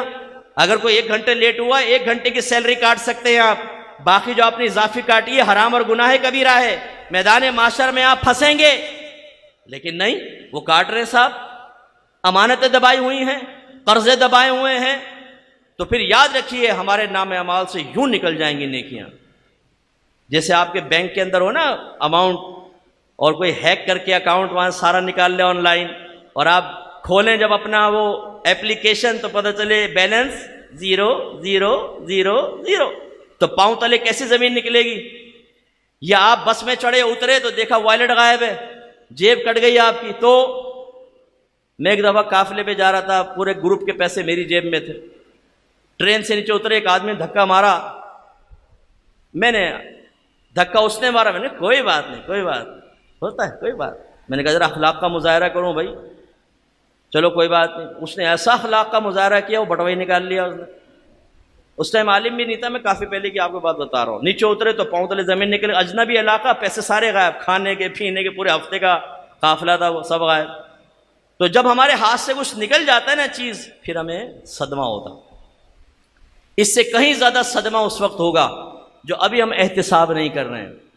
کسی کو زبان سے تکلیف دی، کسی کو ہاتھ سے، کسی کو مالی تکلیف. سرکار نے کیا فرمایا؟ شتمہ، گالی، قذفہ، جھوٹی تہمت. ہم کتنی جھوٹی تہمت لگاتے ہیں. ابے تو چور ہے، تو فراڈیا ہے، تو نے فلاں کیا ہے. یہ عورتیں اتنے غلیظ الزامات. اگر کوئی بیچاری بیوہ ہوگی نا، وہ سبزی والے کے پاس جا کے تھوڑی سی مسکرا دے، یہ فوراً آپس میں کہیں گے چکر چل رہا ہے. خدا ایک سے میں نے خود دیکھا تھا، سبزی والے سے ہنس کے باتیں کر رہی تھی. ارے بھائی تو آپ بھی تو کر رہی تھی کہ قصائی سے باتیں، تو آپ کا بھی چکر چل رہا ہے. لا حول ولا قوت. ہم پہ اتنا بڑا الزام ہے، آپ پہ اتنا بڑا الزام، اس پہ اتنا چھوٹا الزام. تو یہ ہمارے یہاں ہوتا ہے کہ الزام لگاتے ہوئے تو 2 منٹ نہیں لگاتے. سرکار نے کیا فرمایا؟ یوں نیکیاں نکال کے لے کے جائیں گے نام اعمال سے. اس لیے میرے پیارے بھائیوں، اس غاب غفلت سے جاگنا چاہیے. کسی کے لیے باعث سے تکلیف نہ بنے، اور بن گئے معافی. سرکار نے ارشاد فرمایا کہ ایک دوسرے سے معافی طلب کرو. اللہ تعالیٰ معافی مانگنے والے کی عزت ہی بڑھاتا ہے. لیکن یہ والا طریقہ نہ رکھیں جو ایک بدعت قبیحہ ہم نے ایجاد کر لی. ایک میسج، میں نے زندگی میں اگر آپ کی دل آزاری کی ہو، آپ کو تکلیف پہنچائی ہو تو آپ مجھے معاف کر دیجیے گا. ٹنگ، چلو جی معاف کرے نہ کرے ورنہ بھاڑ میں جا. یہ کون سی سنت ہے بھائی؟ اور ایک نے تو دھمکی، بلیک میلنگ، ایموشنلی دھمکیاں، تھریٹس. میں نے کوئی غلطی کی تو معاف کر دیں، اگر آپ معاف نہیں کریں گے تو بروز قیامت نبی کریم کی شفاعت نہیں ملے گی. بھائی تو بدماش ہے، بھتہ لینے آیا کہ معافی مانگنے آیا؟ تو الٹا میں دھمکا رہا ہے کہ بھائی تمہیں شفاعت ہی نہیں ملے گی. گن پوائنٹ پہ گویا کہ معاف کرتا نہیں کرتا نہ گولی چلاؤ. یہ طریقہ کار سنت کے مطابق نہیں. یاد رکھیں آپ نے کسی کو تکلیف دی ہے تو اس کی دل آزاری ہوئی ہے، سب کے سامنے تکلیف دی ہے، وہ گلڈ بھی فیل کرتا ہے، ایک بے عزتی فیل کرتا ہے. تو اب اپنے نفس کو ذلیل کرنا ہوگا. اور ذلیل کرنے کا طریقہ کیا ہے؟ آپ سامنے جا کے معافی مانگیں. بعض ایسے بچے بیٹھے ہوں گے جنہوں نے اپنے ماں باپ کو تکلیف پہنچائی ہوگی. میرے بچوں، آپ تو خاص طور پر جا کے ماں کے پاؤں پکڑ لیں، والد کے پاؤں پکڑ لیں، چاہے والد صاحب کتنے ناراض ہوں، پاؤں پکڑیں اور معافی مانگ لیں. ورنہ جہنم تیار ہے آپ کے لیے. بالکل کتنے نیک عمل کر لیں، جب تک ماں باپ راضی نہیں ہوں گے جنت کا حصول بہت مشکل ہے. جا کے معافی مانگیں. اگر تکلیف پہنچائیے، گھور کر دیکھا، کوئی بکواس کر دی ان کے سامنے. بعض نوجوان خود نکمے ہوتے ہیں، پڑھیں گے نہیں، اور باپ کے سینے پر چڑھ کے کہیں گے آپ نے ہمارے لیے کیا کیا. فلاں کے بیٹے کو دیکھیں، اس کے ابا نے کاروبار کروایا، فلاں کے بیٹے کو سفارش کر کے افسر لگا، آپ نے میرے لیے کیا کیا ہے. پہلے یہ بتاؤ کہ تمہارے باپ کو تمہارے لیے کیا کیا کرنا واجب تھا، بتاؤ ذرا. معلوم ہے ہمیں یہ چیز؟ نو. والد صاحب پر تو ہمیں دنیاوی تعلیم دینا بھی واجب نہیں تھا. فرض علوم سکھاتے، تربیت کرتے، بس باقی جاؤ. لیکن والد صاحب دنیاوی تقاضے پورے کرتے ہوئے ہمیں علم دین بھی سکھا رہے ہیں، علم دنیا بھی سکھا رہے ہیں. بیچارے پال پوس کے جوان کرتے ہیں، آپ سینے میں چڑھ کے پوچھ رہے ہیں کیا کیا. آئینے کے سامنے کھڑے ہو ایسے نوجوانوں، اور ماں باپ سے پوچھنے کے بجائے اپنے آپ کو آئینے میں دیکھ کے پوچھو کہ تو نے اپنے ساتھ کیا کیا ہے. جس ٹائم تمہیں پڑھنا تھا تم لڑکی بازیوں میں لگے ہوئے تھے، اسکول کالج یونیورسٹی کے باہر بہنوں کا انتظار کر رہے تھے کب نکلیں اور آنکھیں ٹھنڈی کروں. کبوتر بازی میں لگے ہوئے تھے, پتنگ بازی میں لگے ہوئے تھے, سوشل میڈیا پہ لگے ہوئے تھے. 4 گھنٹے تم ٹک ٹاک پر ٹھمکے دیکھ رہے تھے. اب تم امتحان میں فیل ہوئے, تمہیں جاب نہیں مل رہی, تم والد صاحب کو برا کہہ رہے ہو. ویسے ہی بدتمیزی کرنا حرام. حتیٰ کہ اگر ماں باپ کی غلطی ہو تب بھی اولاد ان کا احتساب نہیں کر سکتی. آپ سمجھا سکتے ہیں دائرہ ادب میں رہ کے کہ ہاتھ جوڑ کے کہ یہ شاید مناسب نہیں ہے, شریعت کے خلاف ہے, جیسے بھی میں نے بتایا ناراضگی والے مسئلے پر ہاتھ جوڑ عاجزی کے ساتھ مان جائیں ٹھیک ہے, نہیں تو نہیں.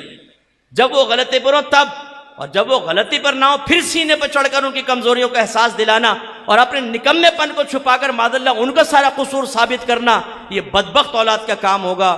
سعادت مند اولاد ایسا نہیں کرے گی. تو اگر ہو گیا ہے بہرحال معافی مانگ لے, بیوی سے معافی مانگیں, دوست سے معافی مانگیں, ورنہ یاد رکھیں میدان معاشر میں سارے تیار ہوں گے یہ اور چھوڑیں گے نہیں. آپ کے نبی نے ارشاد فرمایا بروز قیامت ایک بیٹا آئے گا, ایک باپ آئے گا. بیٹے نے ماں باپ کی نافرمانی کی ہوگی تو اللہ تبارک و تعالیٰ اس بیٹی کی نیکیاں نکال کر باپ کے نام اعمال میں ڈالے گا. تو اس وقت باپ یہ تمنا کرے گا کہ کاش اس نے میری اور زیادہ نافرمانی کی ہوتی تو میں اس کی کچھ اور نیکیاں لے لیتا.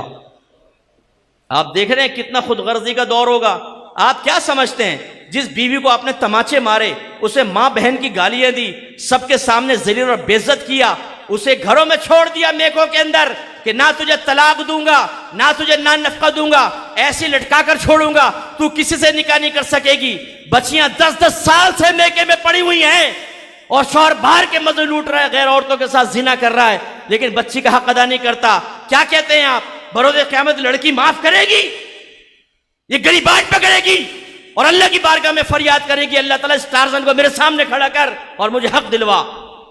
اور اس وقت ہمارے نام اعمال سے نیکیاں نکلوا کر اس کے نام اعمال میں ڈالی جائیں گی اور اسے جہنم میں پھینکا جائے گا.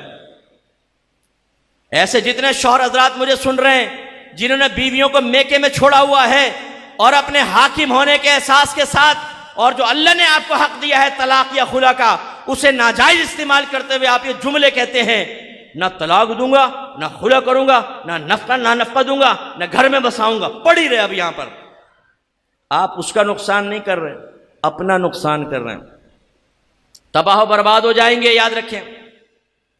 ایسے ہی جن لوگوں نے بلیک میلنگ کا راستہ اختیار کیا ہوا, بلیک میل کسی کو نہ کرے. بعض اوقات کسی کے راز ہمارے ہاتھ میں آ جاتے ہیں, بلیک میلنگ اسٹارٹ, میرا کہنا مان ورنہ کسی کو بتا دوں گا.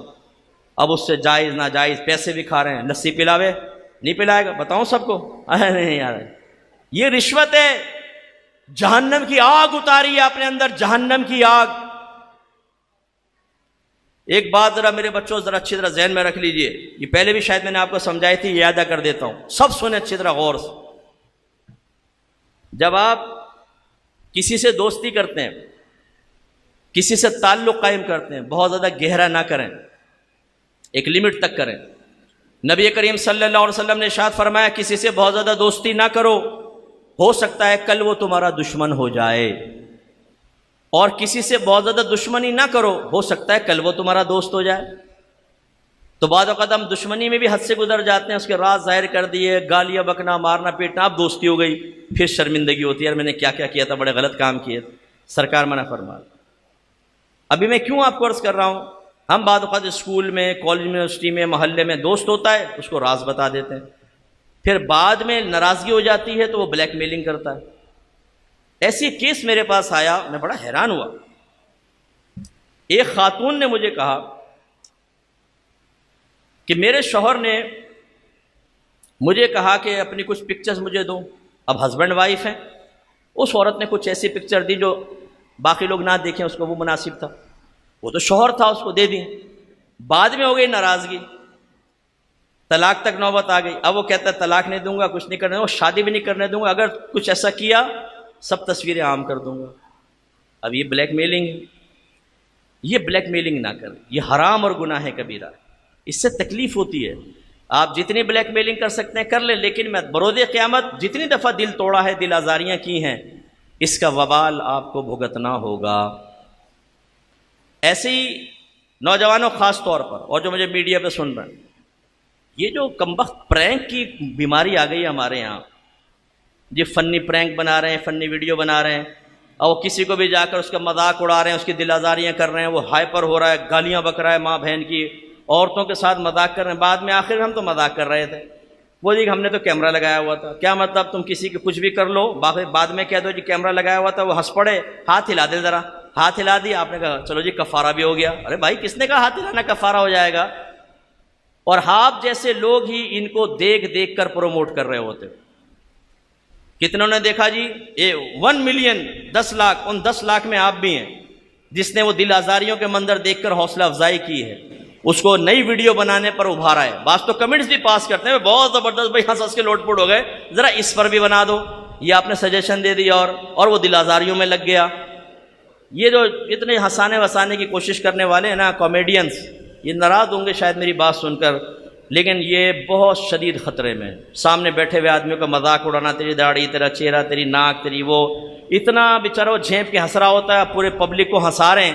ایک آدمی کا دل توڑ کر، اسے تکلیف پہنچا کر، اسے اذیت پہنچا کر، بروز قیامت اللہ تبارک و تعالیٰ اس کو سامنا کھڑا کرے گا، اور آپ کو اپنی نیکیاں اس کے نام اعمال میں ڈالنی پڑیں گی، اور نیکی ختم ہوگی تو اس کے گناہ اپنے نام اعمال میں ڈالنے پڑیں گے، اور تباہی اور بربادی ہوگی۔ اگلی حدیث کی طرف آتے ہیں۔ مجھے 1.5 گھنٹے کا ٹائم دیا، انشاءاللہ میں اپنے وقت پہ ختم کر دوں۔ میں نے ٹائمر لگایا ہوا ہے، 1 گھنٹہ 7 منٹ ہو گئے ہیں بیان کرتے ہوئے، انشاءاللہ 1 گھنٹہ 30 منٹ پہ ختم کر دوں۔ اب جو میں ایک حدیث آپ کو سنا رہا ہوں، یہ ہے ہمارے اعمال کو، نیکیوں کو تباہ کرنے والی، ہمیں جہنمی بنا دینے والی، یعنی خبر دے رہی ہے حدیث کہ نام اعمال کیسے خالی ہو سکتا ہے اور کیسے ہم جہنم میں جا سکتے ہیں۔ اس کو بھی غور سے سماعت فرمائیں، اور یہ ہم میں سے اکثر کے اندر یہ بیماری ہوتی ہے، اس لیے یہ نہیں ہونی چاہیے۔ حضرت ابو ہریرہ رضی اللہ تعالیٰ عنہ راوی ہیں، کہتے ہیں کہ میں نے نبی کریم صلی اللہ علیہ وسلم سے سنا، آپ فرما رہے تھے کہ ان اول الناس یقضی یوم القیامت علیہ رجل استشہد، کہ سب لوگوں میں سے سب سے پہلے جس شخص کا بروز قیامت فیصلہ کیا جائے گا وہ ایک ایسا شخص ہوگا جو شہید کیا گیا، اللہ کی راہ میں جہاد میں مارا گیا۔ فأتی بہ فعرفہ نعمہ فعرفہا، تو اللہ تعالیٰ اسے بلائے گا، اسے نعمت یاد دلائے گا، مطلب یہ دی تھی، یہ دی تھی، یہ دی تھی، وہ اقرار کرے گا۔ پھر اللہ تعالیٰ فرمائے گا فما عملت فیہا، تو نے اس میں کیا عمل کیا؟ جواب میں کہے گا کہ قاتلت فیک حتی استشہدت، اس نے کہا یا رب کریم میں نے تیری راہ میں جہاد کیا حتیٰ کہ میں مارا گیا، شہید ہو گیا۔ اللہ تعالیٰ فرمائے گا کذبتا، تو نے جھوٹ بولا، وہ مرا ہے میدان جنگ میں، تلوار چلی ہے اس پر، گردن علیحدہ ہوئی ہے یا آنتیں باہر آئی ہیں، لیکن آپ کا رب فرمائے گا کذبتا، تو نے جھوٹ بولا۔ کیوں؟ اللہ تعالیٰ فرمائے گا وَلَكِنَّكَ قَاتَلْتَ لِأَن يُقَالَ جَرِيءٌ فَقَدْ قِيلَ، تو نے تو اس لیے جہاد کیا کہ لوگ تجھے بہادر کہیں، اور تجھے تو بہادر کہہ لیا گیا۔ ثم عمر به فحسب على وجهه حتى القي في النار، پھر اللہ تعالیٰ حکم فرمائے گا تو اس کو منہ کے بل گھسیٹا جائے گا حتیٰ کہ جہنم میں پھینک دیا جائے گا۔ شہید صاحب کہاں جا رہے ہیں؟ جہنم کے اندر۔ کون؟ جو اپنے گھر سے چلا، تلواریں اٹھائیں، کئی مہینے باہر رہا، اس نے کفار کا سامنا کیا، مقابلہ ہوا، خوف برداشت کیے، لیکن اس کے پیچھے ایک نیت غلط تھی کہ میں مروں گا تو مشہور ہو جاؤں، لوگ کہیں بھی کیا شہادت ہے اس کی۔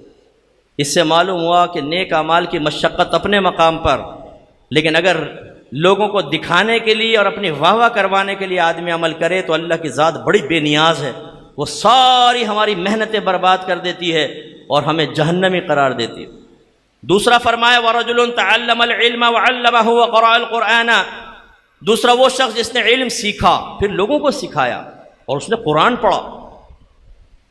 تو اب میں اس کو مختصر کر کے کہتا ہوں، اس کو بھی لایا جائے گا، اللہ تعالیٰ اس کو نعمت یاد دلائے گا، وہ اقرار کرے گا، اللہ تعالیٰ فرمائے گا تو نے نعمتوں میں کیا کیا؟ وہ کہے گا اللہ تعالیٰ میں نے علم سیکھا، پھر علم سکھایا، پھر میں نے قرآن پڑھا۔ اللہ تعالیٰ فرمائے گا کذبتا، تو نے بھی جھوٹ بولا۔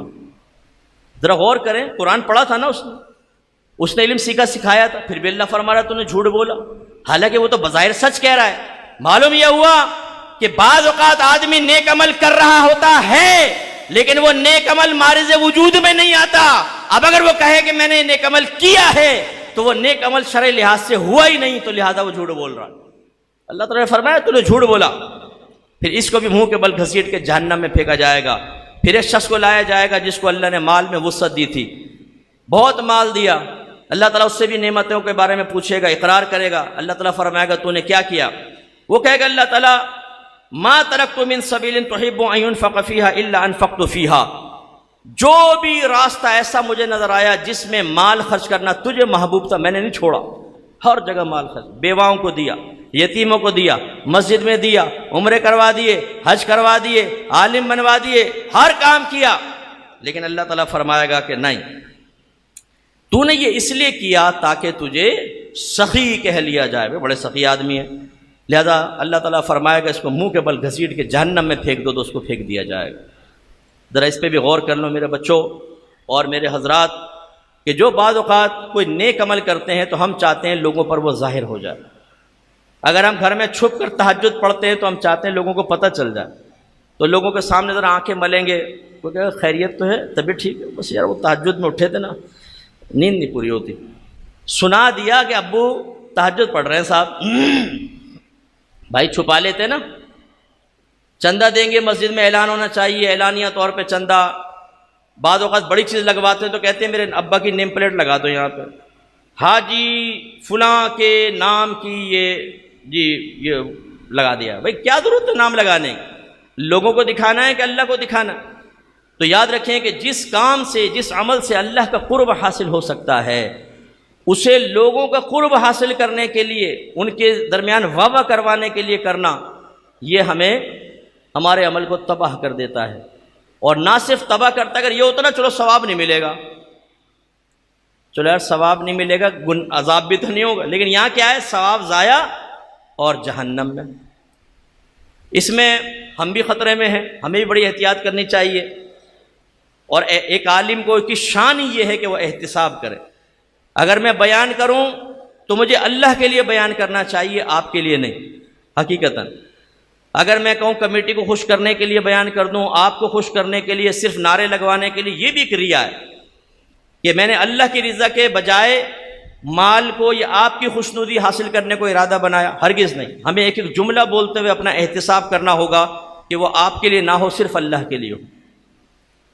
ایک صاحب قرآن پاک کی تلاوت کر رہے تھے, امام غزالی رحمۃ اللہ علیہ نے اس کو لکھا ہے منہاج العابدین میں. تو پڑھتے پڑھتے غنودگی طاری ہو گئی, چھت پھٹی, 2 فرشتے آئے. ایک نے کہا لکھو ان کی قرات کا ثواب, ہر حرف کے بدلے 10 نیکی. وہ لکھتے گئے لکھتے گئے لکھتے گئے, ایک لفظ چھوڑ گئے, آگے نکل گئے. یہ دیکھ رہے ہیں. تو جب وہ فرشتہ لکھ چکا تو انہوں نے کہا کہ یہ لفظ بھی تو میں نے پڑھا تھا, اس کی نیکیاں تو لکھیں.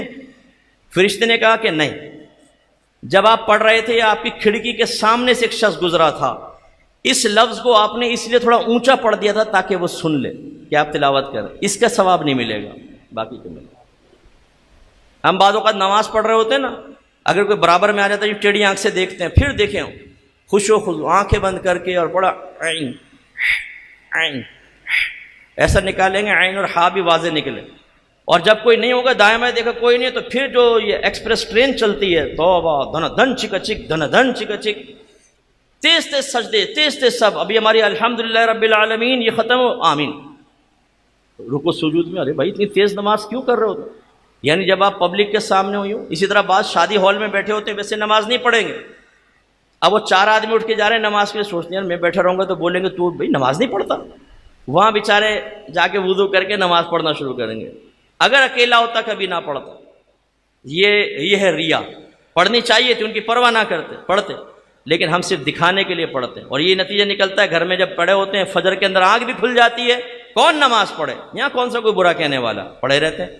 وہی شخص شادی ہال کے ٹائم پہ چلا گیا تھا. اس لیے یاد رکھیے کہ آپ اگر کوئی چندہ دیتے ہیں, آپ نماز پڑھتے ہیں, آپ حج یا عمرہ کرتے ہیں, بس یہ نیکی, وہ کہتے ہیں نا نیکی کر دریا میں ڈال, بھول جائیں سو کہ آپ نے کوئی نیکی کی ہے. گناہ ہمیشہ یاد رکھیں, اس پہ توبہ کر لیں اور ذہن میں رکھیں کہ یار میری گرفت ہو سکتی ہے. نیکی کریں اور بھول جائیں, کبھی کسی کو دکھانے کے لیے نہ کریں, واہ واہ کے لیے نہ کریں, کوئی اسپیس حاصل کرنے کے لیے نہ کیجیے, ورنہ یہ ہوگا. اب یہ بیچارے نعت خوان مجھ سے ناراض ہو جاتے ہیں, یہ طبقہ آرٹسٹ، یہ لوگ پڑھتے ہیں نعتیں، اگر پبلک نہ سن رہی ہو، کوئی کھڑے ہو کر پیسہ نہ سنائے تو ان کو نعتیں پڑھنے بھی مزہ نہیں آتا۔ یہ میں صرف پیشہ وروں کی بات کر رہا ہوں، اچھے نعت خوانوں کی بات نہیں کر رہا ہوں، اخلاص سے پڑھنے والوں کی بات نہیں کر رہا ہوں۔ لیکن پیشہ ور ہی زیادہ ہیں ہمارے یہاں جو پیسہ آپ کی جیب سے نکلواتے ہیں۔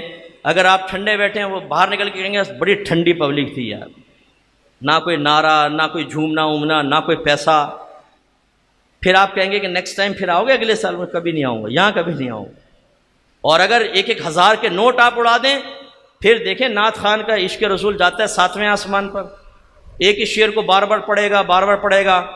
اچھا، چودھری صاحب کی پسند کے 2 شعر، حاجی صاحب کی فرمائش کے 2 شعر، ملک صاحب کی فرمائش کے 2 شعر، میزبان کی فرمائش کے 2 شعر، اندر سے بچہ لڑکتا ہے کہ امی کہہ رہی ہیں یہ پڑھ دے، بہن جی کی فرمائش پہ 2 شعر، پتہ ہے کہ یہاں سے بھی کچھ نکلے گا، یہاں سے نکلے گا، یہاں سے نکلے گا، یہاں سے۔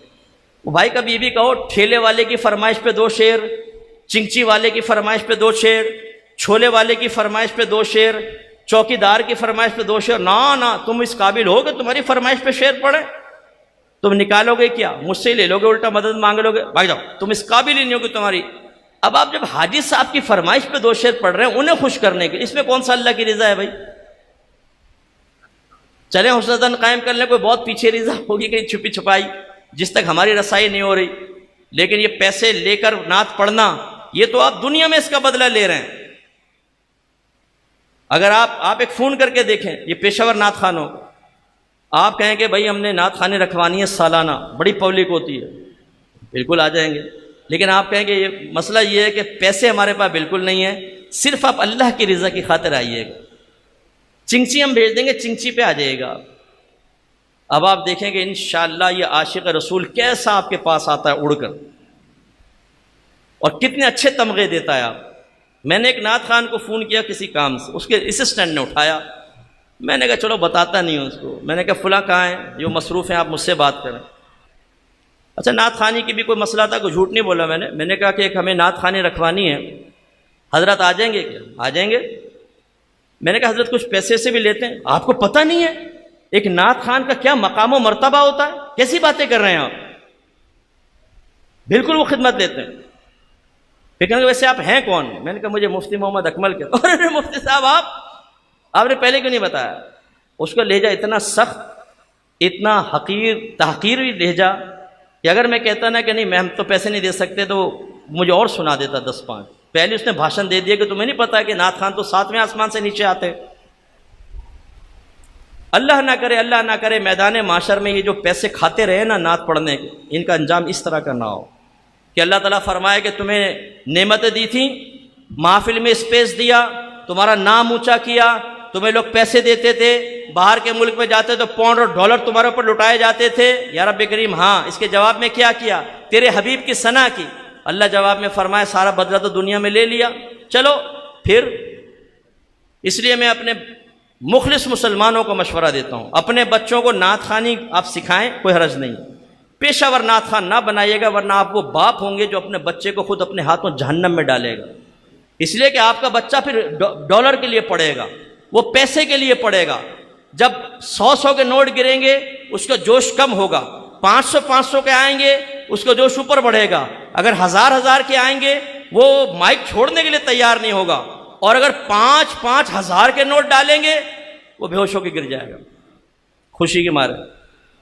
نہ ڈالیں اپنے بچوں کو آزمائش میں، بالکل تباہ ہو جائیں گے ہمارے بچے۔ میرا بچہ نعت پڑھتا ہے، میں نہیں پڑھواتا ہوں پبلک کے اندر، کبھی گھر کی محفل ہوتی ہے ٹھیک ہے، میرے بچے اگر خدا نہ خواستہ اسٹیج پہ پڑھیں وہ تو میرے حوالے سے ہی بہت سارے لوگ پیسے دے دیں گے، مفتی صاحب کا بچہ ہے، اور پھر وہ نعت پڑھے گا، اور میرے بچے کے آگے قلب میں لالچ، میں اپنے بچوں کو جہنم کا راستہ دکھاؤں؟ یہ نعت خان تو خواہ مخواہ ناراض ہوتے ہیں، میں تو تمہاری ہمدردی کی بات کرتا ہوں۔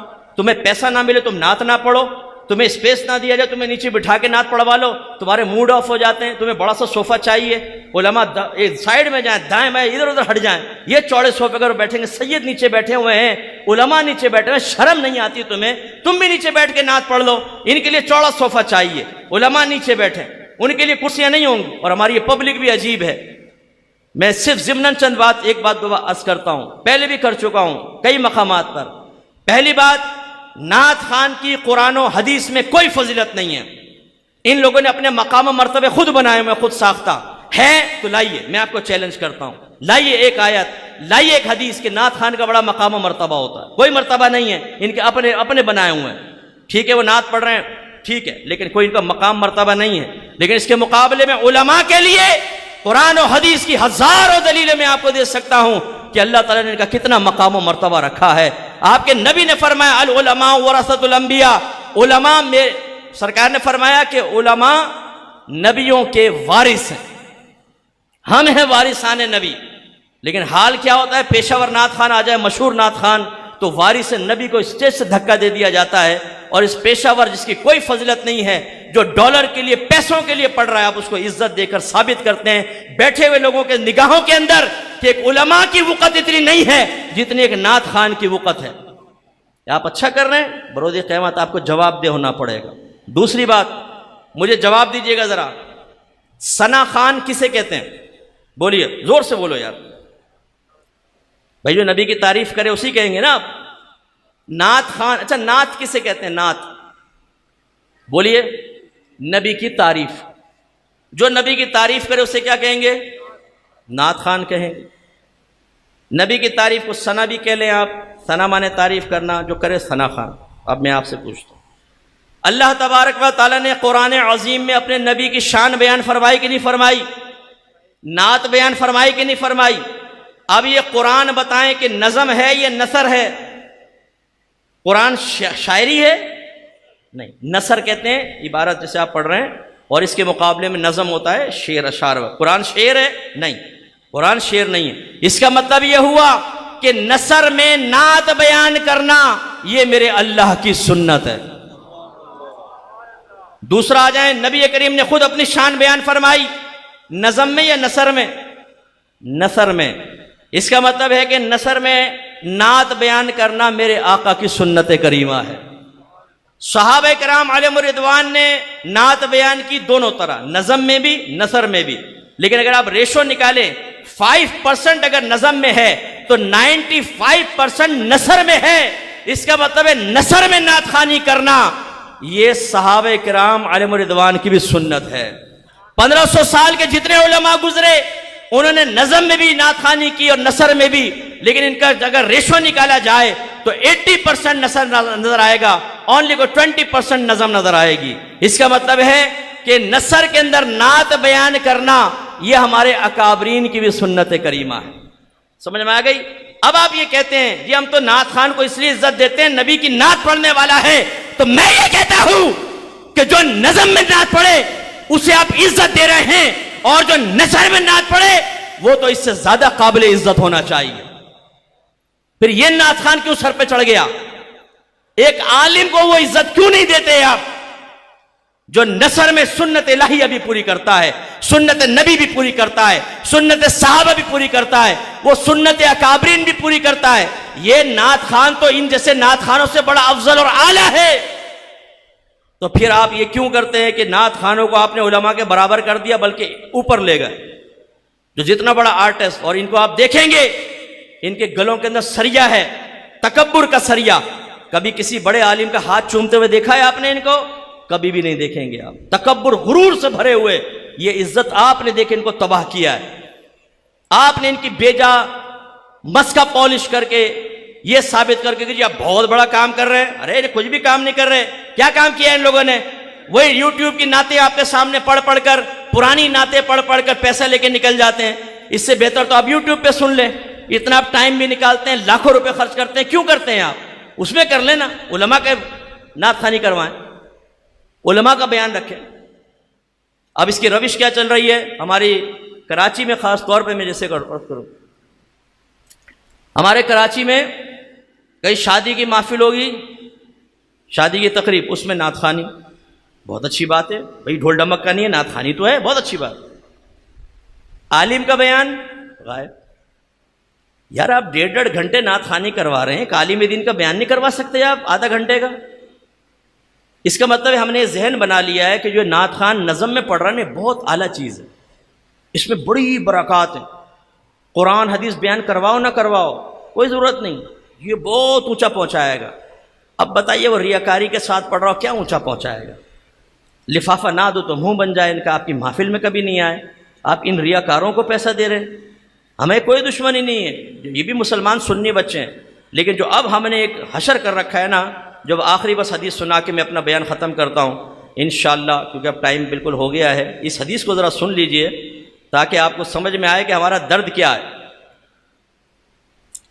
آپ کے نبی نے ارشاد فرمایا تھا، عبداللہ بن عمرو بن العاص رضی اللہ تعالیٰ عنہ اس کے راوی ہیں، سنیے، یہ کہتے ہیں میں نے سنا نبی کریم صلی اللہ علیہ وسلم ارشاد فرما رہے ہیں کہ ان اللہ لا يقبض العلم انتزاعا ينتزعه من العباد، اللہ تبارک و تعالی علم کو اس طرح نہیں اٹھائے گا کہ بندوں کے سینوں سے اس کو کھینچ لے، ولکن يقبض العلم بقبض العلماء، یعنی سرکار فرما رہے آخری زمانے میں علم ختم نظر آئے گا، تو ایسا نہیں ہوگا کہ سینوں سے کھینچ لیا جائے، بلکہ اللہ سرکار فرماتے ہیں اللہ تعالیٰ علماء کو وفات دے گا، حتی اذا لم یبقی عالما، حتیٰ کہ جب کوئی عالم باقی نہیں رہے گا، اتخذ الناس رؤوسا جہالا، تو لوگ جاہلوں کو اپنا رہنما بنا لیں گے، فسئلوا، پھر یہ جاہل سوال کیے جائیں گے، فافتوا بغیر علم، تو یہ جاہل بغیر علم کے فتوے دیں گے، قرآن و حدیث بیان کریں گے، فضلوا واضلوا،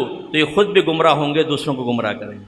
آج ہمارے اسٹیج پر نعت خان تشریحات بیان کر رہا ہے، قرآن کی تشریح، حدیثوں کی تشریح، غلط تشریحات، یعنی نعت خانو بھائی تم اپنی اوقات میں رہو، تم کہاں قرآن و حدیث بیان کرنے کے لیے آ گئے، یہ علماء کا کام ہے، یعنی یہ کام بھی ہم ہی لے لے، علماء کو بالکل معطل کر دو، ہم کریں گے تشریحات اور غلط قسم کی تشریحات۔ ایک صاحب کہہ رہے تھے کہ بھائی ہاتھ ہلاؤ، جھومو، کیونکہ بروز قیامت اللہ تعالیٰ کی بارگاہ میں حساب و کتاب کرتے ہوئے جب تمہاری زبانیں بند کر دی جائیں گی تمہارے ہاتھ گواہی دیں گے۔ ارے بھائی یہ تو کفار اور منافقین کے بارے میں ہے، مومن کے بارے میں تو نہیں ہے، ان کی زبانیں کیوں بند کی جائیں گی؟ جب ان کو نام اعمال بروز قیامت دیا جائے گا تو وہ کہیں گے ہمارا نام اعمال ہے ہی نہیں، تو اللہ تعالیٰ ان کے منہ پہ مہرے لگا دے گا، ان کے ہاتھ بولیں گے، ان کے پیر بولیں گے، جسمانی اعضاء بولیں گے ہم نے کیا گناہ کیے تھے۔ یہ کافر اور منافقین کے بارے میں ہے، آپ مسلمانوں کے بارے میں کہہ رہے ہیں۔ ایسی بیہودہ بہت ساری تشریحات میں نے سنی ہیں اور نام بڑے بڑے ہیں، اور ہمارے نوجوان انہی تشریحات، دیکھو نا بھائی نعت خوان بھی تشریحات کر رہے ہیں، اور بھائی کر کیا رہے ہیں تشریحات، یہ تو دیکھو پہلے۔ اس لیے آپ کے نبی فرما رہے ہیں کہ آخری زمانے میں علماء جلدی جلدی فوت ہوتے چلے جائیں گے، پھر علماء جب ختم ہوں گے تو رہنمائی کرنے کے لیے ایسے ہی لوگ آگے آئیں گے، یا جفی والی سرکار، شلوار والی سرکار، ڈنڈے والی سرکار، چمی والی سرکار، چھو والی سرکار، الٹے لٹکنے والی سرکار، سگریٹ والی سرکار، چرس والی سرکار، ان سرکاروں کے ساتھ آپ وابستہ ہو جائیں گے، پھر یہ آپ کو جہنم کا راستہ دکھائیں گے۔ آپ کے نبی نے تلقین فرمائی، یاد رکھے یہ جہالت آپ کو نہیں چھوڑے گی، آپ کے گھروں میں داخل ہوگی، آپ کے بچوں کے عقیدے خراب ہوتے چلے جائیں گے۔ ابھی جو فحاشی کا دور آنے والا ہے وہ آپ تصور نہیں کر سکتے۔ ٹرانسجینڈر ایکٹ پاس ہو چکا ہے، ہم جنس پرستی کا لائسنس ملے گا، آپ کا بچہ اگر کسی لڑکے سے شادی کرنا چاہے باپ منع نہیں کر سکتا، وہ کرے گا اور لڑکا شکایت کر دے گا، باپ کو جیل میں ڈال دیا جائے گا۔ لڑکی لڑکے سے شادی کرے گی، اگر آپ منع کرنا چاہیں گے تو یہ کہیں گے جی ہیرسمنٹ کا کیس بن جائے گا، آپ ان کو ہیرس کر رہے ہیں، آپ ان کو دھمکا رہے ہیں، خوف میں مبتلا کر رہے ہیں، آپ کو اٹھا کے جیل میں ڈال دیا جائے گا۔ لڑکے لڑکیاں بنیں گے، لڑکیاں لڑکے بنیں گے۔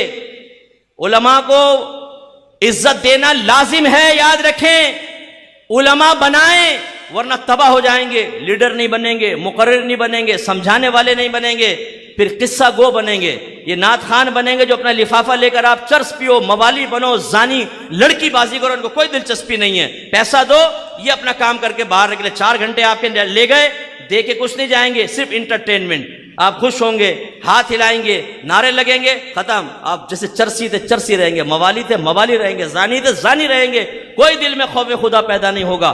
یہ علماء کا صدقہ ہے کہ علماء ہر دور میں پیدا ہوتے رہیں گے اور آپ کو جنت کا راستہ دکھاتے رہیں گے۔ لہٰذا میرے بچوں عالم بنو، مفتی بنو، میرا پیغام ہے۔ آپ یہ نہ سوچیں ہم تو شہری بچے ہیں، ہم کیوں عالم اور مفتی بنے؟ نہیں، عالم اور مفتی بنے، آپ بھی بن سکتے ہیں، خدا کی قسم بن سکتے ہیں۔ کبھی کوئی قریبی ادارہ نظر آئے ٹھیک، نہیں تو میرا نمبر لے لیں، آن لائن پڑھیں، عالم بنے، مفتی بنے، ارادہ کرے اپنے ایک بچے کو عالم، عالمہ، مفتی یا مفتیہ بنائیں گے تو یہ کروڑوں کی آبادی کور ہوگی۔ آج ہماری خواہش ہے کہ دین ہر جگہ نافذ ہو، ٹھیک ہے، دین ہر جگہ نافذ ہو۔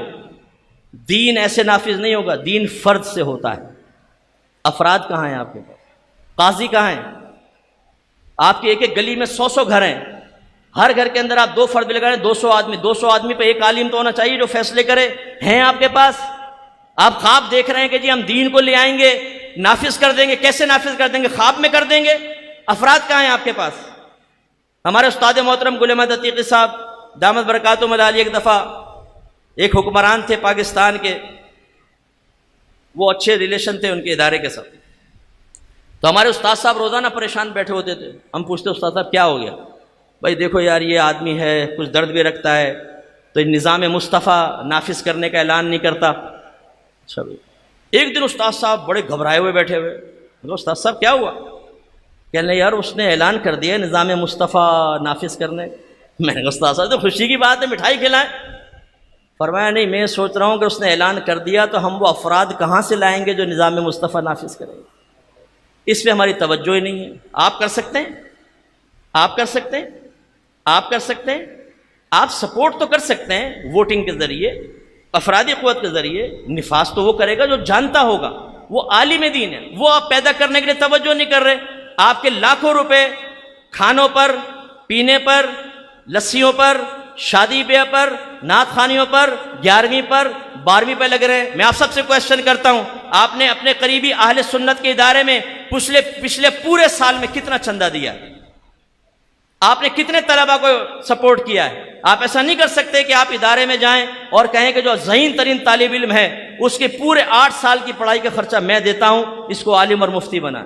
اللہ کا بڑا کرم ہے، ہمارے ادارے کے اندر باہر کے کئی لوگ طلبہ کو سپورٹ کرتے ہیں، وہ کہتے ہیں صاحب کوئی عالم اور مفتی بتائے ہم اس کو سپورٹ کریں گے۔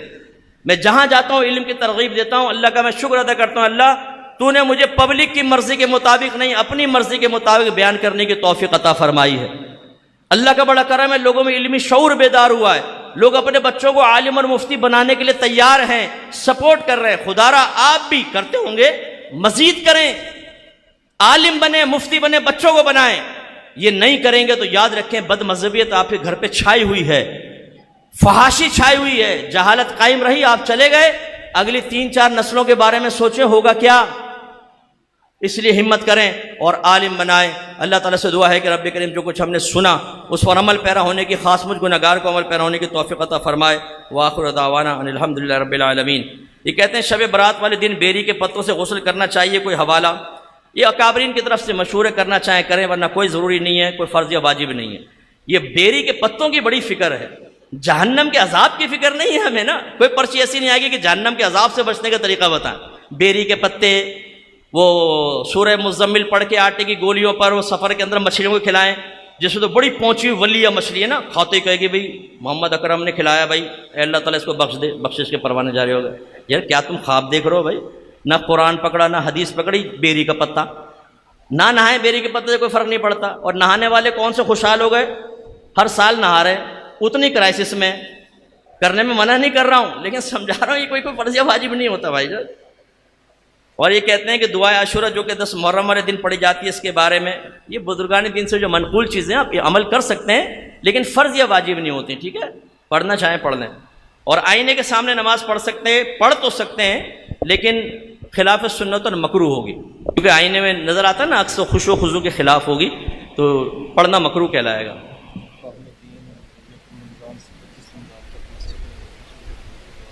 فرسٹ رمضان 25 رمضان تک فہم دین، اس میں کیا کیا ہوگا؟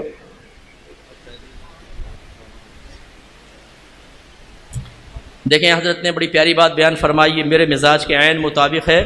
اس رمضان، پہلی رمضان سے 25 رمضان تک آپ کی اس مسجد میں فہم قرآن کورس کا انعقاد کیا گیا ہے۔ خدا را دین کی طرف آئیے۔ ہم جب کسی مشہور نعت خان کا پوسٹر دیکھ لیں تو مسجد میں جگہ نہیں ہوتی، اور امام صاحب اعلان کریں درس قرآن ہوگا تو عمومی پبلک چلی جاتی ہے، جو ریگولر نماز جو ہوتے تو ہو جاتے ہیں لیکن ہم چلے جاتے ہیں۔ ایسا نہ کریں، یہ فہم دین کورس ہے، انہوں نے بتایا کہ اس میں انشاءاللہ شرعی مسائل بھی ہوں گے، قرآن وغیرہ بھی سکھائیں گے، حدیث وغیرہ ہوگی، تو آپ سب سے میری گزارش ہے کہ اس میں ایڈمیشن لیں۔